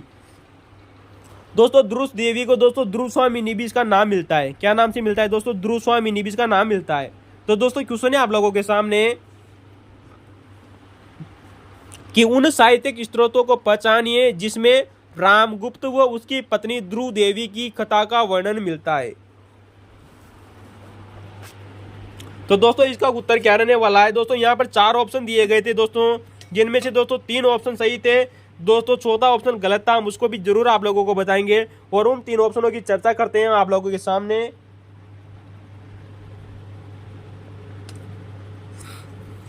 नंबर 1 आता है दोस्तों देवी चंद्रगुप्तम। दोस्तों आप लोगों को पता है दोस्तों देवी चंद्रगुप्तम और दोस्तों जो हर्ष चरित्र है, देवी चंद्रगुप्तम और हर्ष चरित्र, और एक और ग्रंथ आता है दोस्तों जो ऑप्शन में दिया गया था दोस्तों काव्य मीमांसा। कौन सा ग्रंथ है दोस्तों? काव्य मीमांसा। दोस्तों इन तीनों ग्रंथों में दोस्तों रामगुप्त और ध्रुव देवी की दोस्तों जो प्रेम कहानी है और उसकी कथा का वर्णन मिलता है दोस्तों देवी चंद्रगुप्तम, हर्ष चरित्र और काव्य मीमांसा में। दोस्तों यहाँ पर जो चौथा ऑप्शन दिया गया था वो था दोस्तों मालती माधव। दोस्तों मालती माधव ग्रंथ में रामगुप्त और ध्रुव देवी की कथा का वर्णन नहीं मिलता है। हम आप लोगों को जानकारी के लिए बता दें कि दोस्तों जो मालती माधव दोस्तों जो ग्रंथ है ये बहुभूति के द्वारा लिखा गया है दोस्तों, जो संस्कृत भाषा का एक प्रमुख ग्रंथ माना जाता है। ठीक है दोस्तों, तो चलिए दोस्तों आइए हम दोस्तों पुनः क्वेश्चन भांडाफोड़ क्वेश्चनों की तरफ चलते हैं। क्वेश्चन है आप लोगों के सामने रामगुप्त और ध्रुव देवी की प्रेम कहानी या उनके प्रसंग का दोस्तों जो वर्णन है वो 3 नाटकों में किया गया। उन तीनों ऑप्शनों की चर्चा करते हैं और इस क्वेश्चन के बारे में दोस्तों एक वैसा विवरण देंगे आप लोगों को जो बहुत ही डेंजर रहने वाला है और यूपीएससी और आरपीसी की दोस्तों भांडा फोड़ने वाला है आने वाले समय में। तो शुरुआत करते हैं दोस्तों देवी चंद्रगुप्तम। दोस्तों आप लोगों को पता है देवी चंद्रगुप्तम दोस्तों एक नाटक है जो दोस्तों विशाख दत्त के द्वारा लिखा गया था। किसके द्वारा लिखा गया था दोस्तों? देवी चंद्रगुप्तम एक नाटक है दोस्तों। क्या है दोस्तों? नाटक है जो विशाख दत्त के द्वारा लिखा गया था। आप लोगों को पता है दोस्तों गुप्त शासक चंद्रगुप्त द्वितीय के समकालीन एक कवि हुआ करते थे, लेखक हुआ करते थे, उनका नाम है दोस्तों विशाख दत्त। ठीक है दोस्तों, तो दोस्तों जो विशाख दत्त थे इन्होंने देवी चंद्रगुप्तम एक नाटक लिखा और दोस्तों इसी नाटक में दोस्तों सर्वप्रथम दोस्तों हमें रामगुप्त व ध्रुव देवी की कथा का उल्लेख भी मिलता है। किसका उल्लेख मिलता है दोस्तों? रामगुप्त व ध्रुव देवी की कथा का मिलता है कि किस प्रकार दोस्तों रामगुप्त के ऊपर शकों ने दोस्तों आक्रमण किया और रामगुप्त हार जाता है और अपनी ध्रुव देवी को दोस्तों अपनी पत्नी ध्रुव देवी को शकों को सौंप देता है। और इसका जब पता दोस्तों रामगुप्त के छोटे भाई को पता चलता है दोस्तों चंद्रगुप्त द्वितीय को, तो चंद्रगुप्त जाता है और अपनी भाभी को शकों से छुड़ा कर ले आता है और अपनी भाभी से दोस्तों विवाह कर लेता है चंद्रगुप्त द्वितीय। तो इसका वर्णन है दोस्तों देवी चंद्रगुप्तम में। उसी आधार पर दोस्तों इसे देवी चंद्रगुप्तम नाम दिया गया है। दोस्तों याद रखना वर्तमान समय में दोस्तों ये ग्रंथ उपलब्ध नहीं है, यानी कि दोस्तों जो विशाख दत्त द्वारा दोस्तों जो ये नाटक लिखा गया था देवी चंद्रगुप्तम ये वर्तमान में उपलब्ध नहीं है, परंतु दोस्तों इसके कुछ जो अंश हैं दोस्तों हमें वर्तमान में ग्रंथ मिलता है दोस्तों जिसका नाम है दोस्तों नाट्य दर्पण। इंपॉर्टेंट बात आती है दोस्तों नेट जीआरए में क्वेश्चन आ चुका है दोस्तों, याद रखना कि देवी चंद्रगुप्तम के कुछ अंश हमें किस ग्रंथ में मिलते हैं। इसका उत्तर होगा दोस्तों नाट्य दर्पण। कौन सा ग्रंथ दोस्तों? नाट्य दर्पण नामक ग्रंथ में हमें देवी चंद्रगुप्तम ग्रंथ के दोस्तों कुछ अंश मिलते हैं। दोस्तों नाट्य दोस्तों जो दर्पण थे, नाट्य दर्पण दोस्तों जो ग्रंथ है दोस्तों इसके दोस्तों जो लेखक आते हैं वो आते हैं दोस्तों रामचंद्र व गुणचंद्र। याद रखना दोस्तों नाट्य दर्पण नामक ग्रंथ दोस्तों रामचंद्र व गुणचंद्र के द्वारा लिखा गया था। दोस्तों हमें सर्वप्रथम ऐसा किसने बताया कि दोस्तों जो देवी चंद्रगुप्तम के दोस्तों जो कुछ अंश हैं वो वर्तमान में नाट्य दर्पण में मिलते हैं। ऐसा बताने वाला एक व्यक्ति था, उसका नाम है दोस्तों सिल्वी लेवी। क्या नाम थे दोस्तों? सिल्वी लेवी नाम के एक अधिकारी एक व्यक्ति ने हमें सर्वप्रथम ये बताया कि देवी चंद्रगुप्तम के दोस्तों जो कुछ अंश हैं वर्तमान में नाट्य दर्पण नामक एक ग्रंथ में मिलते हैं दोस्तों। ऐसा उन्होंने सन 1923 में बताया था। तो दोस्तों ऑप्शन नंबर 1 कंप्लीट हो जाता है हमारा कि रामगुप्त और ध्रुव देवी की कथा का सर्वप्रथम उल्लेख किसमें मिलता है दोस्तों? देवी चंद्रगुप्त में, जिसके लेखक थे दोस्तों विशाख दत्त। वही हम बात करें दोस्तों एक और ऐसा ग्रंथ है दोस्तों उसका नाम है दोस्तों हर्ष चरित्र। दोस्तों हर्ष चरित्र में भी दोस्तों रामगुप्त और दोस्तों ध्रुव देवी की कथा का वर्णन मिलता है। और हर्ष चरित्र की रचना दोस्तों इसके लेखक आते हैं दोस्तों बाणभट्ट। आप लोगों को पता होगा दोस्तों हर्ष चरित्र किसने लिखा थी दोस्तों, बाणभट्ट ने। वहीं दोस्तों तीसरा ग्रंथ आता है दोस्तों जिसमें रामगुप्त और ध्रुव देवी की कथा का उल्लेख मिलता है, वो है दोस्तों काव्य मीमांसा। दोस्तों काव्य मीमांसा का दोस्तों जो ग्रंथ है दोस्तों ये राजशेखर के द्वारा लिखा गया ग्रंथ है। किसके द्वारा लिखा गया ग्रंथ है दोस्तों, राजशेखर के द्वारा। दोस्तों इंपोर्टेंट बात याद रखनी है आप लोगों को कि दोस्तों जो काव्य मीमांसा नामक दोस्तों जो ग्रंथ है इसमें दोस्तों गुप्त शासक रामगुप्त को रामगुप्त न करके दोस्तों इसमें शर्मगुप्त का उल्लेख किया गया है। क्या नाम से दोस्तों, कि दोस्तों जो काव्य मीमांसा नामक ग्रंथ है दोस्तों इसमें दोस्तों जो गुप्त शासक जो रामगुप्त है इसमें इसका रामगुप्त नाम न लिख कर दोस्तों इसे शर्मगुप्त के नाम से संबोधित किया गया है काव्य मीमांसा नामक ग्रंथ में। और इस ग्रंथ के दोस्तों जो लेखक आते हैं वो आते हैं दोस्तों राजशेखर। वेरी मोस्ट इंपोर्टेंट है। तो दोस्तों ये तो क्वेश्चन हो गया दोस्तों, जो क्वेश्चन आप लोगों के सामने दिया गया क्वेश्चन था कि दोस्तों रामगुप्त और ध्रुव देवी की कथा का उल्लेख दोस्तों किन ग्रंथों में मिलता है, इन 3 ग्रंथों में। दोस्तों ये 3 ग्रंथ दोस्तों जो एग्जाम में दिए हुए थे दोस्तों 3 ऑप्शन में दिए गए थे।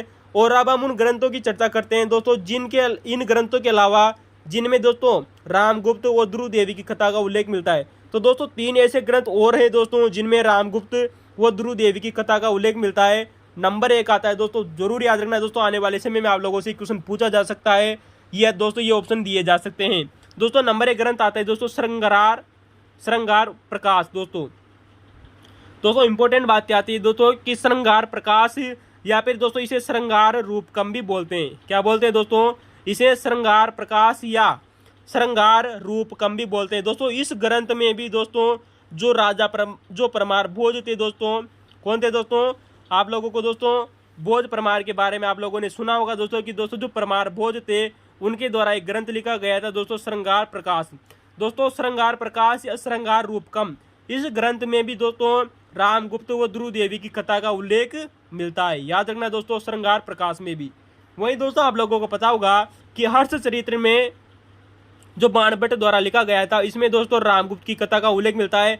वहीं दोस्तों हर्ष चरित्र पर एक टीका लिखी गई थी, उसमें भी दोस्तों रामगुप्त व ध्रुव देवी की कथा का उल्लेख मिलता है। क्योंकि अगर हर्ष चरित्र पर दोस्तों टीका लिखी जा रही है तो टीका उसी पर लिखी जा रही है, अतः दोस्तों टीका में भी इसका कहानी का वर्णन मिलता है जो शंकराचार्य के द्वारा लिखी गई थी। ठीक है दोस्तों, टीका।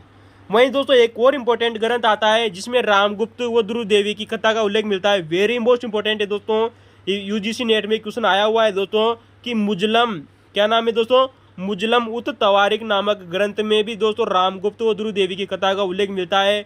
और दोस्तों इस ग्रंथ का एक जो लेखक है वह नाम है दोस्तों अब्दुल हसन अली। क्या नाम है दोस्तों, अब्दुल हसन अली। याद रखना दोस्तों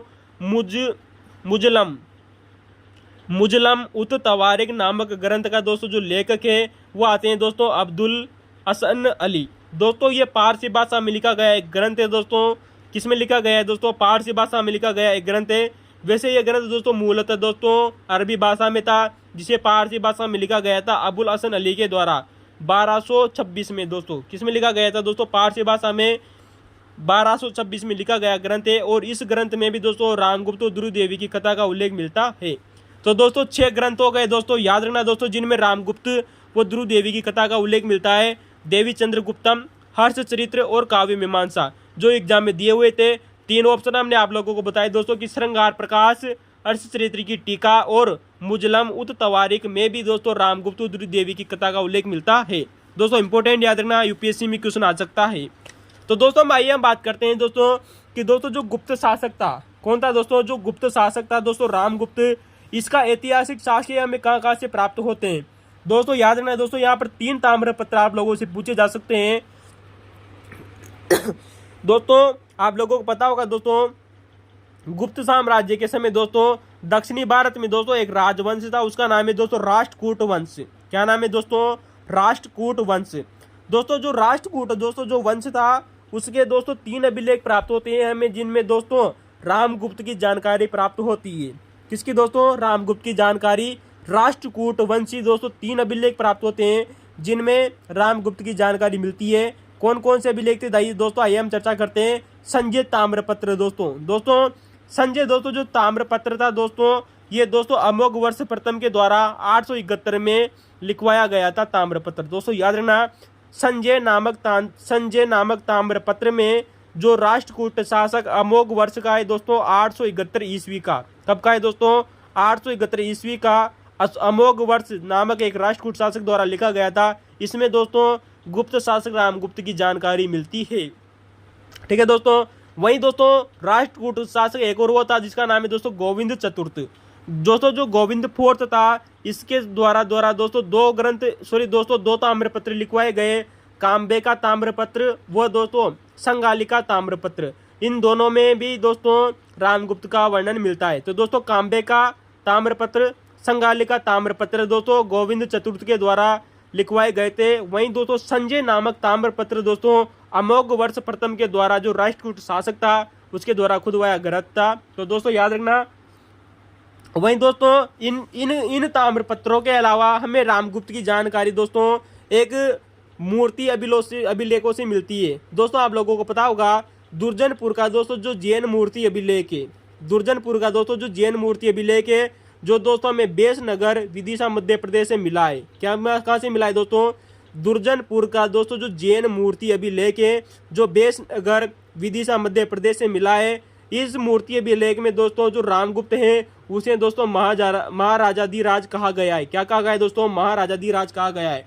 वहीं दोस्तों याद रखना दोस्तों कि रामगुप्त की हमें कुछ मुद्राएं भी मिलती है। याद रखना दोस्तों, जो गुप्त शासक था दोस्तों रामगुप्त, इसकी कुछ मुद्राएं हमें मिलती है। दोस्तों आप लोगों को पता होगा पूर्वी मालवा में, कहाँ पर दोस्तों? पूर्वी मालवा में एक जगह आती है दोस्तों, उसका नाम है दोस्तों बिलसा व एरण। दोस्तों याद रखना, बिलसा व एरण से भी दोस्तों रामगुप्त की दोस्तों मुद्राएं मिली है तांबे की। अतः दोस्तों ये रामगुप्त के बारे में कुछ प्रमुख साक्ष्य थे। तो दोस्तों रामगुप्त की मुद्राएं में बिलसा व एरण से मिली है। वहीं दोस्तों रामगुप्त के द्वारा एक दुर्जनपुर का एक जैन मूर्ति अभिलेख भी लिखवाया गया था। तो दोस्तों आप लोगों को क्वेश्चन की जानकारी कैसी लगी? क्वेश्चन आप लोगों को दोस्तों गुप्त साम्राज्य के बारे में था और बहुत ही शानदार क्वेश्चन था दोस्तों। ठीक है दोस्तों हम अगले क्वेश्चन की तरफ चलते हैं। दोस्तों सेकंड ग्रेड एग्जाम दोस्तों 2018 की वैकेंसी थी दोस्तों सामाजिक विज्ञान का पेपर था। क्वेश्चन नंबर 5 आप लोगों के सामने है दोस्तों। क्वेश्चन नंबर 5 दोस्तों क्वेश्चन है दोस्तों जो सिंधु घाटी सभ्यता से पूछा गया क्वेश्चन है, क्वेश्चन नंबर 5। तो दोस्तों चर्चा करते हैं कि सिंधु घाटी सभ्यता, याद रखना दोस्तों, सिंधु घाटी सभ्यता के बड़े शहर कहाँ से प्राप्त नहीं हुए हैं दोस्तों। यानी कि दोस्तों यहाँ पर 4 ऑप्शन दिए गए थे, जिनमें से दोस्तों 3 ऑप्शन सही थे और एक ऑप्शन दोस्तों जो गलत था उसको छांटना था। तो दोस्तों आइए हम उस क्वेश्चन की चर्चा करते हैं कि दोस्तों सिंधु घाटी सभ्यता के बड़े शहर कहाँ से प्राप्त नहीं हुए हैं। दोस्तों नंबर ऑप्शन एक बात आती है दोस्तों कि पाकिस्तान के सिंध प्रांत से, यहाँ से तो दोस्तों जो पाकिस्तान का दोस्तों जो सिंध प्रांत था यहाँ से दोस्तों सिंधु घाटी सभ्यता के बड़े शहर प्राप्त हुए थे। दूसरा ऑप्शन था दोस्तों कि पाकिस्तान के पंजाब प्रांत से, दोस्तों पाकिस्तान का दोस्तों जो पंजाब प्रांत था यहाँ से भी सिंधु घाटी सभ्यता के दोस्तों जो बड़े शहर है वो हमें मिले हैं। वहीं बात करते हैं दोस्तों भारत का हरियाणा नामक राज्य, दोस्तों भारत के हरियाणा नामक राज्य से भी दोस्तों सिंधु घाटी सभ्यता के दोस्तों बड़े शहरों की खोज हुई है। दोस्तों जो चौथा ऑप्शन था वही दोस्तों कश्मीर घाटी, दोस्तों यही ऑप्शन गलत है। जो क्वेश्चन में दिया हुआ है दोस्तों कि सिंधु घाटी सभ्यता के बड़े शहर कहाँ से प्राप्त नहीं हुए हैं दोस्तों, याद रखना दोस्तों किसका उत्तर होगा दोस्तों कश्मीर घाटी। कश्मीर घाटी से दोस्तों कोई भी सिंधु घाटी सभ्यता का स्थल नहीं मिला है, जबकि दोस्तों पहला, दूसरा और तीसरा सही है, चौथा ऑप्शन गलत है। तो दोस्तों इसका उत्तर होगा कश्मीर घाटी। तो दोस्तों सिंधु घाटी सभ्यता के दोस्तों जो स्थल थे वो हमें पाकिस्तान के सिंध प्रांत, पाकिस्तान के पंजाब प्रांत से और भारत के हरियाणा राज्य, राजस्थान राज्य, गुजरात राज्य से और महाराष्ट्र राज्य से हमें प्रमाण मिलते हैं। दोस्तों हम चर्चा करते हैं।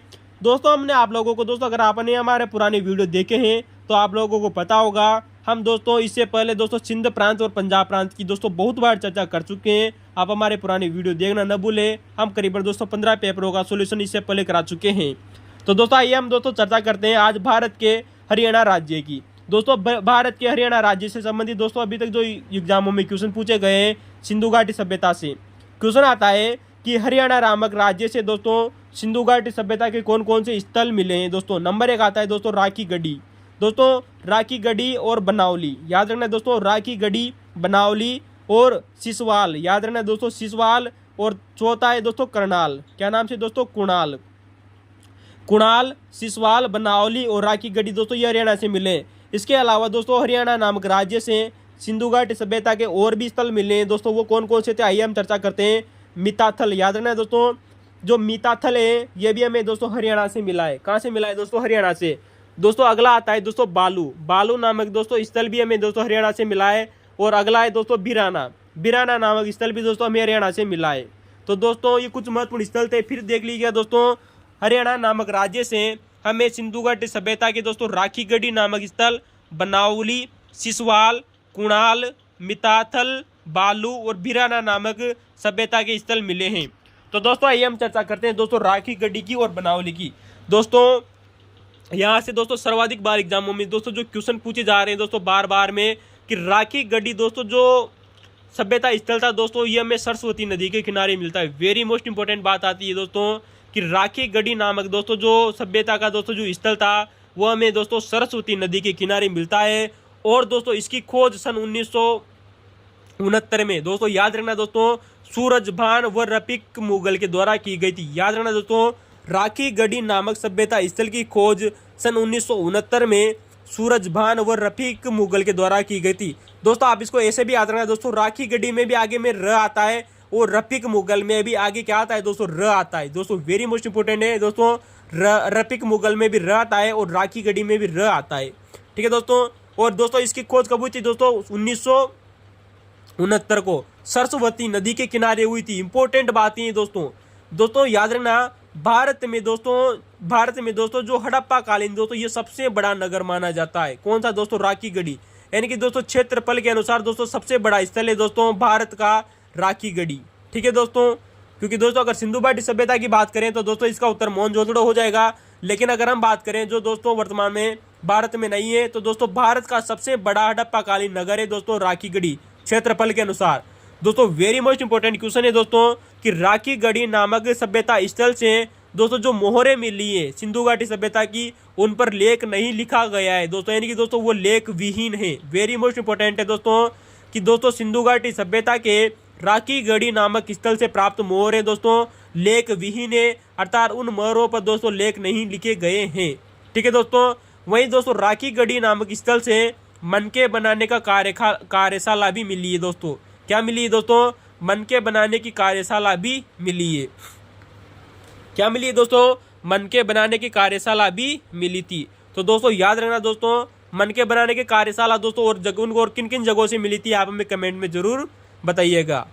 दोस्तों याद रखना दोस्तों एक क्वेश्चन दोस्तों यूपीएससी के द्वारा दोस्तों बार बार में एग्जाम में क्वेश्चन पूछा जा रहा है कि बच्चों द्वारा खेले जाने वाला एक खिलौना था दोस्तों जिसका नाम है दोस्तों पिट्टू का खेल। कौन सा दोस्तों, एक खेल का नाम है दोस्तों, जो बच्चे होते थे दोस्तों वो अपने बचपन में खेल खेलते थे जिसका नाम है दोस्तों पिट्टू का खेल। दोस्तों जो पिट्टू का दोस्तों जो खेल है इसका प्राचीनतम प्रमाण मिला है हमें दोस्तों राखी गढ़ी नामक स्थल से। कहाँ से मिले हैं दोस्तों, बच्चों द्वारा खेले जाने वाला पिट्टू का खिलौना का दोस्तों प्राचीनतम प्रमाण कहाँ से मिला है दोस्तों, राखी गढ़ी से मिला है। तो दोस्तों ये कुछ क्वेश्चन थे दोस्तों जो राखी गढ़ी के बारे में बार बार एग्जामों में रिपीट हो रहे थे।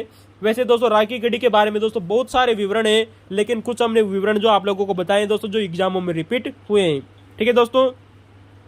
वहीं हम बात करेंगे दोस्तों बनावली की। दोस्तों बनावली से संबंधित अभी तक दोस्तों करीबन 5-6 क्वेश्चन अभी तक एग्जामों में बार बार पूछे जा रहे हैं कि दोस्तों ये हरियाणा राज्य के किस जिले में पड़ता है, किस नदी के किनारे। इंपॉर्टेंट बात आती है दोस्तों, बनावली नामक दोस्तों जो सभ्यता दोस्तों जो स्थल है दोस्तों ये हरियाणा राज्य के हिसार जिले में है दोस्तों। कहाँ पर है दोस्तों, हिसार जिले में दोस्तों रंगोई नदी के किनारे स्थित था दोस्तों। कहाँ पर दोस्तों, इंपॉर्टेंट है दोस्तों रंगोई नदी। दोस्तों जो बनावली है दोस्तों ये दोस्तों हिसार जिले में रंगोई नदी के किनारे दोस्तों, इसकी खोज दोस्तों सन 1973 में, कब दोस्तों, यानी कि दोस्तों राखी गढ़ी की खोज होने की दोस्तों 4 साल बाद में दोस्तों बनावली की खोज हुई थी दोस्तों सन 1973 में दोस्तों। जो वहाँ के दोस्तों जो रविंद्र सिंह दोस्तों जो बिष्ट थे, कौन दोस्तों, रविंद्र सिंह बिष्ट, जिन्हें दोस्तों RS बिष्ट के नाम से जाना जाता है, उनके द्वारा दोस्तों बनावली की खोज की गई थी। तो दोस्तों याद रखना दोस्तों आप इसको ऐसे याद रखना दोस्तों, बनावली में भी दोस्तों ब आता है और बिष्ट में भी क्या आता है दोस्तों, ब आता है। ठीक है दोस्तों बनावली में भी ब आता है और बिष्ट में भी ब आता है दोस्तों। इसकी सर्वप्रमुख विशेषता रही थी दोस्तों जो एग्जामों में रिपीट हो रहा है कि दोस्तों जो बनावली था इसका दोस्तों जो पश्चिमी दोस्तों जो टीला था वो बेलन के आकार का था। कैसा आकार का था दोस्तों? बेलन के आकार का। तो दोस्तों याद रखना, बनावली का दोस्तों जो पश्चिमी टीला था दोस्तों वो बेलनाकार था। वहीं दोस्तों जो बनावली थी यहाँ की दोस्तों जो सड़कें थी वो हमेशा दोस्तों तारांकित थी। यानी तारांकित आप जानते हो दोस्तों जो तारे होते हैं, स्टार होते हैं, उस आकार में है कि दोस्तों जो सड़कें थी वो अपने आप को सजोई हुई थी। तो दोस्तों आप लोगों से क्वेश्चन बनता है कि सिंधु घाटी सभ्यता के किस स्थल से तारांकित सड़कों के प्रमाण मिले, यानी कि दोस्तों स्टार शेप। तो जबकि दोस्तों सिंधु घाटी सभ्यता की दोस्तों जो प्रमुख विशेषता थी वो थी दोस्तों समकोण पर सड़कें को काटना, जबकि दोस्तों बनावली से हमें दोस्तों तारांकित सड़कें मिली है। वहीं दोस्तों एक और क्वेश्चन पूछा गया है दोस्तों कि बनावली से दोस्तों जो सिंधु घाटी की सभ्यता की दोस्तों जो सबसे प्रमुख विशेषता रही थी दोस्तों विकसित जल प्रणाली। याद रखना दोस्तों, बनावली सिंधु घाटी सभ्यता का एक ऐसा स्थल है दोस्तों जहां से विकसित जल प्रणाली नहीं मिली है दोस्तों, नहीं मिली है दोस्तों। यानी कि दोस्तों विकसित जल प्रणाली का यहाँ पर अभाव पाया गया था, अभाव है, नहीं मिली दोस्तों बनावली से। जबकि दोस्तों सिंधु घाटी सभ्यता की सबसे प्रमुख विशेषता रही थी विकसित जल प्रणाली। ठीक है दोस्तों बनावली से दोस्तों जितने भी साक्ष्य मिले उन आधारों पर दोस्तों पता चलता है कि दोस्तों जो बनावली था इसे समृद्ध लोगों का नगर कहते हैं दोस्तों। क्या कहते हैं दोस्तों? समृद्ध लोगों का नगर भी कहते हैं। तो दोस्तों एक बार फिर देख लीजिए दोस्तों, बनावली नामक दोस्तों जो सभ्यता स्थल है दोस्तों ये हरियाणा के हिसार जिले में रंगोई नदी के किनारे दोस्तों सन 1973 में रविंद्र सिंह बिष्ट के द्वारा खोजा गया था। इसका पश्चिमी टीला दोस्तों बेलन के आकार का है, जबकि यहाँ की दोस्तों जो सड़कें हुआ करती थी वो हमेशा स्टार शेप में हुआ करती थी, यानी कि तारांकित भाग में हुआ करती थी। यहाँ से दोस्तों जल प्रणाली के साक्ष्य नहीं मिलते हैं और दोस्तों बनावली को समृद्ध लोगों का नगर भी कहा जाता था। याद रखना दोस्तों एग्जाम में क्वेश्चन पूछा गया है। और दोस्तों बनावली से मिट्टी का हल भी मिला है। क्या मिला है दोस्तों? यानी कि दोस्तों जो मरण मूर्तियां थी उनका मिट्टी का जो हल था दोस्तों टेराकोटा मूर्ति का हल मिला है। दोस्तों यूपीएससी में क्वेश्चन पूछा जा चुका है दोस्तों यूपीएससी प्री में कि तिल व सरसों के ढेर कहाँ से मिले हैं दोस्तों। याद रखना दोस्तों, तिल व सरसों के ढेर वो जो के दोस्तों जो अवशेष हैं हमें दोस्तों बनावली से मिले हैं। कहाँ से मिले हैं दोस्तों? तिल व सरसों के ढेर वो जो के अवशेष दोस्तों हमें बनावली से मिले। तो दोस्तों हमारी सिंधु घाटी सभ्यता के दोस्तों हरियाणा राज्य के कुछ महत्वपूर्ण स्थल थे जो एग्जामों में दोस्तों बार बार रिपीट हो रहे क्वेश्चन थे, हमने आप लोगों को बता दिया है। आइए हम दोस्तों अगले क्वेश्चन की बात करते हैं, क्वेश्चन नंबर 6।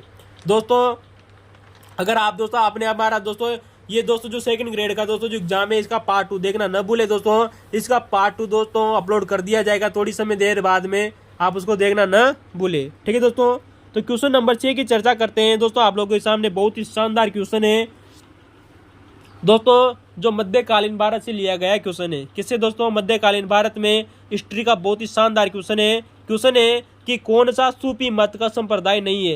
यानी कि दोस्तों भारत में जितने भी दोस्तों सूफी मत हुए उनका दोस्तों जो संप्रदाय थे उनका एक ऑप्शन गलत था, उस ऑप्शन को छांटना है दोस्तों कि कौन सा सूफी मत का संप्रदाय नहीं है। तो दोस्तों चर्चा करते हैं सूफी मत का संप्रदाय कौन सा नहीं था। दोस्तों नंबर ऑप्शन एक बात आती है दोस्तों चिश्ती। दोस्तों चिश्ती जो सूफी संप्रदाय था ये तो था। सुहारवर्दी आप लोग जानते हो दोस्तों, सुहारवर्दी भी सूफी मत का एक सिलसिला था। वहीं हम बात करें दोस्तों कि कादरिया भी दोस्तों सूफी मत का एक सिलसिला था। इसका उत्तर होगा दोस्तों सैयदान। क्या नाम है दोस्तों? सैयदाना दोस्तों सूफी मत का कोई सा भी सिलसिला नहीं था दोस्तों, याद रखना है। तो दोस्तों इसका उत्तर होगा सैयदाना दोस्तों सूफी मत का एक संप्रदाय नहीं था। तो दोस्तों आइए हम इस क्वेश्चन की चर्चा करते हैं कि सूफी मत के कौन कौन से संप्रदाय दोस्तों जो भारत में प्रचलित थे, आइए हम उनकी चर्चा करते हैं। तो दोस्तों जो सूफी मत दो संप्रदाय दोस्तों जो भारत में प्रचलित थे, चिश्ती हो गया, सुहारवर्दी हो गया और कादिरिया हो गया। ठीक है दोस्तों, तो दोस्तों याद रखना दोस्तों आप लोगों से एक क्वेश्चन दोस्तों आरपीएससी के द्वारा बार बार एग्जामों में रिपीट हो रहा है दोस्तों कि भारत आने वाले दोस्तों जो सूफी सिलसिले थे उनका क्रम बताइए। यानी कि दोस्तों आप लोगों को बताए दोस्तों बहुत सारे सूफी सिलसिले दोस्तों भारत में आए थे, उनका क्रम बताना है दोस्तों कि कौन सा सिलसिला सबसे पहले आया और कौन सा बाद में आया। बात करते हैं दोस्तों चिश्ती सिलसिला। दोस्तों मध्य अफगानिस्तान नामक देश से दोस्तों जो अफगानिस्तान था उसके मध्य से एक सिलसिला आया था दोस्तों चिश्ती के बाद में दोस्तों जो सिलसिला भारत आया वो था दोस्तों सुहारवर्दी। कौन सा दोस्तों? सुहारवर्दी। वही हम बात करेंगे दोस्तों जो फिरदौसी सिलसिला। फिरदौसी दोस्तों जो सिलसिला था इसके बाद में आता है दोस्तों सतारी सिलसिला। सतारी के बाद में दोस्तों जो भारत आया वो था दोस्तों कादिरी सिलसिला, और कादिरी सिलसिले के बाद में दोस्तों जो भारत आया वो था दोस्तों नक्शबंदी सिलसिला। कौन सा सिलसिला दोस्तों? नक्शबंदी। अतः हम कह सकते हैं दोस्तों कि जो सबसे अंत में दोस्तों जो आया वो था दोस्तों नक्शबंदी, और जो सबसे पहले आया वो था दोस्तों चिश्ती सिलसिला। अतः हम कह सकते हैं दोस्तों कि दोस्तों जो नक्शबंदी सिलसिला था ये सबसे नवीनतम सिलसिला भी माना जाता है। ठीक है दोस्तों आप लोगों से बार बार एग्जामों में दोस्तों इनके संस्थापक पूछे जा रहे हैं। दोस्तों अगर आपने हमारे पुराने वीडियो देखे होंगे तो आपको दोस्तों ये क्वेश्चन दोस्तों बहुत बार मिल गया होगा। दोस्तों आप हमारे पुराने वीडियो देखिएगा कि किस सिलसिले की स्थापना किस व्यक्ति के द्वारा की गई थी। बार बार एग्जामों में रिपीट हो रहा है। हम आप लोगों को एक बार फिर बता दें दोस्तों कि दोस्तों जो चिश्ती सिलसिला था इसकी स्थापना दोस्तों मोइनुद्दीन चिश्ती के द्वारा की गई थी। किसके द्वारा की गई थी दोस्तों? मोइनुद्दीन चिश्ती के द्वारा की गई थी। वहीं दोस्तों जो सुहारवर्दी दोस्तों जो सिलसिला था, कौन सा दोस्तों? जो सुहारवर्दी दोस्तों जो सिलसिला था इसकी स्थापना दोस्तों शिहाबुद्दीन सुहारवर्दी के द्वारा की गई थी। किसके द्वारा दोस्तों? शिहाबुद्दीन सुहारवर्दी के द्वारा की गई थी। वहीं दोस्तों जो फिरदौसी दोस्तों जो सिलसिला था इसकी स्थापना दोस्तों बदरुद्दीन समरकंदी के द्वारा की गई थी। किसके द्वारा दोस्तों? बदरुद्दीन समरकंदी के द्वारा भारत में इसकी स्थापना की गई थी। वहीं दोस्तों जो सतारी सिलसिला था इसकी स्थापना दोस्तों शाह अब्दुल्ला सतारी के द्वारा की गई थी। किसके द्वारा दोस्तों? शाह अब्दुल्ला सतारी के द्वारा सतारी सिलसिले की स्थापना की गई थी। वहीं दोस्तों हम बात करें कादिरी सिलसिला, दोस्तों कादिरी सिलसिले की स्थापना दोस्तों शाह नियामतुल्लाह के द्वारा की गई थी। किसके द्वारा दोस्तों? शाह नियामतुल्लाह के द्वारा कादिरी सिलसिले की स्थापना की गई थी। वहीं हम बात करें दोस्तों की नक्शबंदी सिलसिला, दोस्तों जो सबसे कट्टर सिलसिला था दोस्तों वो था दोस्तों नक्शबंदी सिलसिला, और इसकी स्थापना दोस्तों ख्वाजा बाकी बिल्लाल के द्वारा की गई थी। दोस्तों बार बार एग्जामों में रिपीट हो रहा है। दोस्तों एक क्वेश्चन है दोस्तों जो नेट जीआरएफ के एग्जाम में क्वेश्चन पूछा गया था कि दोस्तों कौन कौन से दोस्तों जो सिलसिले थे दोस्तों जो सुहारवर्दी सिलसिले से प्रभावित थे। इंपॉर्टेंट बात आती है दोस्तों जो फिरदौसी सिलसिला और दोस्तों जो सतारी सिलसिला था ये दोनों दोस्तों सुहारवर्दी सिलसिले से प्रभावित थे, क्योंकि दोस्तों सुहारवर्दी सिलसिला दोस्तों पहले ही प्रचलन में आ चुके थे, और इसके बाद में दोस्तों जो फिरदौसी और सतारी सिलसिला आया वो दोस्तों सुहारवर्दी सिलसिले से ही प्रभावित थे। तो दोस्तों वेरी मोस्ट इंपॉर्टेंट बात आती है कि फिरदौसी व सतारी नामक सिलसिला दोस्तों जो सूफी मत थे वो सुहारवर्दी संप्रदाय से प्रभावित थे। ठीक है दोस्तों एक क्वेश्चन की चर्चा करते हैं आप लोगों के सामने। यहाँ पर दोस्तों आया कि चिश्ती संप्रदाय यानी कि दोस्तों जो चिश्ती सिलसिला था दोस्तों जो मध्य अफगानिस्तान के शहर मध्य अफगानिस्तान से दोस्तों जो भारत में आए थे दोस्तों मोइनुद्दीन चिश्ती। तो दोस्तों जो मोइनुद्दीन जो चिश्ती थे इन्होंने चिश्ती संप्रदाय की स्थापना की थी, सिलसिले की स्थापना की थी। लेकिन दोस्तों आगे जाकर दोस्तों जो चिश्ती सिलसिला है दोस्तों वो दो भागों में बढ़ जाता है। कौन सा दोस्तों? चिश्ती सिलसिला। आइए हम बात करते हैं दोस्तों चिश्ती सिलसिले की। दोस्तों आप लोगों को पता होगा चिश्ती सिलसिले के दोस्तों जो तीसरे प्रमुख दोस्तों जो संत हुए थे उनका नाम आता है दोस्तों गज ए शंकर। क्या नाम है दोस्तों? गज ए शंकर। दोस्तों इन्हें मधुरता का खजूना या बाबा फरीद के नाम से भी जाना जाता है। दोस्तों आप लोगों को पता होगा दोस्तों जो गज ए शंकर थे दोस्तों जो चिश्ती सिलसिले के दोस्तों तीसरे प्रमुख संत हुआ करते थे, जिन्हें मधुरता का खजाना या बाबा फरीद के नाम से जाना जाता है। दोस्तों जब दोस्तों गज ए शंकर की मृत्यु हो गई थी, किसकी दोस्तों? गज ए शंकर की दोस्तों जब मृत्यु हो गई थी, यानी कि हम यूं कहें दोस्तों कि जब दोस्तों बाबा फरीद की मृत्यु हो गई थी तो इनकी मृत्यु के बाद में दोस्तों जो चिश्ती सिलसिला था वो दो भागों में बढ़ जाता है। वेरी मोस्ट इंपॉर्टेंट बात आती है कौन कौन सा था दोस्तों वो दो सिलसिला। आइए हम चर्चा करते हैं। नंबर 1 आता है दोस्तों साबिरी सिलसिला। कौन सा दोस्तों? चिश्ती सिलसिला दोस्तों दो भागों में बढ़ गया। नंबर 1 आता है दोस्तों साबिरी उपशाखा। इस शाखा की स्थापना दोस्तों अलाउद्दीन साबिर ने की थी, और दोस्तों जो दूसरी शाखा थी वो थी दोस्तों निजामी शाखा। कौन सी शाखा दोस्तों? निजामी। तो दोस्तों याद रखना चिश्ती सिलसिला दो भागों में बट गया दोस्तों, साबिरी सिलसिला और निजामी सिलसिला। दोस्तों जो साबिरी सिलसिला था इसकी स्थापना दोस्तों अलाउद्दीन साबिर के द्वारा की गई थी। किसके द्वारा दोस्तों? अलाउद्दीन साबिर के द्वारा साबिरी सिलसिले की स्थापना की गई थी। दोस्तों इसे याद रखना दोस्तों साबिर जो थे दोस्तों अलाउद्दीन जो साबिर थे इनका एक और नाम मिलता है दोस्तों अली अहमद साबिर। याद रखना दोस्तों क्या नाम से दोस्तों? अली अहमद साबिर भी इनका मूल नाम मिलता है। वही हम बात करें दोस्तों कि दोस्तों जो चिश्ती सिलसिले की दोस्तों जो दूसरी शाखा थी वो थी दोस्तों निजामी शाखा। दोस्तों निजामी शाखा की स्थापना की थी दोस्तों निजामुद्दीन औलिया ने। किसने की थी दोस्तों? निजामुद्दीन औलिया ने। दोस्तों हम आप लोगों को बता दें कि दोस्तों जो निजामुद्दीन औलिया थे ये चिश्ती सिलसिले के जो चौथे प्रमुख संत हुए थे, यानी कि दोस्तों गजे शक्कर के बाद में इन्होंने अपने दोस्तों उत्तराधिकारी दोस्तों नियुक्त किया था निजामुद्दीन औलिया को। किसको नियुक्त किया था दोस्तों? निजामुद्दीन औलिया को। तो दोस्तों ये प्रमुख दोस्तों सिलसिले थे दोस्तों, जो चिश्ती सिलसिला की प्रमुख शाखाएं थी। दोस्तों याद रखना दोस्तों, एग्जाम में दोस्तों एक बार क्वेश्चन पूछा गया है कि कौन सा सिलसिला दोस्तों चिश्ती सिलसिला नहीं था। दोस्तों याद रखना, चिश्ती सिलसिले की दो और उपशाखाएं भी मानी जाती है। कौन सी दोस्तों? उपशाखाएं, यानी कि दोस्तों जो साबिरी और निजामी था, बाद में ये भी चलकर दोस्तों बाद में दो भागों में बढ़ जाते हैं दोस्तों। नंबर 1 आता है दोस्तों हुसैनिया। क्या नाम है दोस्तों? हुसैनिया। दोस्तों जो हुसैनिया दोस्तों जो शाखा थी, कौन सी दोस्तों शाखा? हुसैनिया शाखा। तो दोस्तों याद रखना दोस्तों, जो हुसैनिया दोस्तों जो चिश्ती सिलसिले की एक शाखा थी, इसकी स्थापना दोस्तों शेख हिसामुद्दीन के द्वारा की गई थी। किसके द्वारा दोस्तों?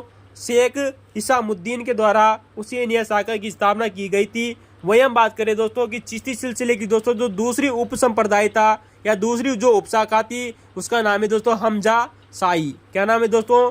हमजा शाही। दोस्तों जो हमजा शाही था, या फिर दोस्तों यूं कहें कि हमजा शाही दोस्तों जो सिलसिला था, इसकी स्थापना करने का इसकी स्थापना जो की थी वो शेख हमजा के द्वारा की गई थी। किसके द्वारा दोस्तों? शेख हमजा के द्वारा। तो दोस्तों ये हमारे सूफी मत से संबंधित क्वेश्चन था दोस्तों, क्वेश्चन नंबर 6। आप लोगों को इसकी जानकारी कैसी लगी दोस्तों? वेरी मोस्ट इंपोर्टेंट है, आने वाले समय में दोस्तों एग्जाम का भांडा फोड़ने वाला है ये क्वेश्चन। ठीक है दोस्तों, ऐसी गजब की जानकारी अगर आप लोगों ने दोस्तों अगर कभी पढ़ी है तो कमेंट में जरूर बताइएगा। अगर नहीं पढ़ी दोस्तों तो आप हमारे ये बारे चैनल पर विश्वास कीजिए, आप ही के अपने चैनल पर विश्वास कीजिए। आने वाले दिनों में दोस्तों एक भी क्वेश्चन यहाँ से बाहर नहीं जाएगा। ठीक है दोस्तों अगले क्वेश्चन की चर्चा करते हैं। Question number 7। कौन सा क्वेश्चन नंबर 7 दोस्तों? Question number 7। क्वेश्चन नंबर 7 है दोस्तों भारतीय इतिहास का दोस्तों वह अधिकारी दोस्तों, क्वेश्चन है वह अधिकारी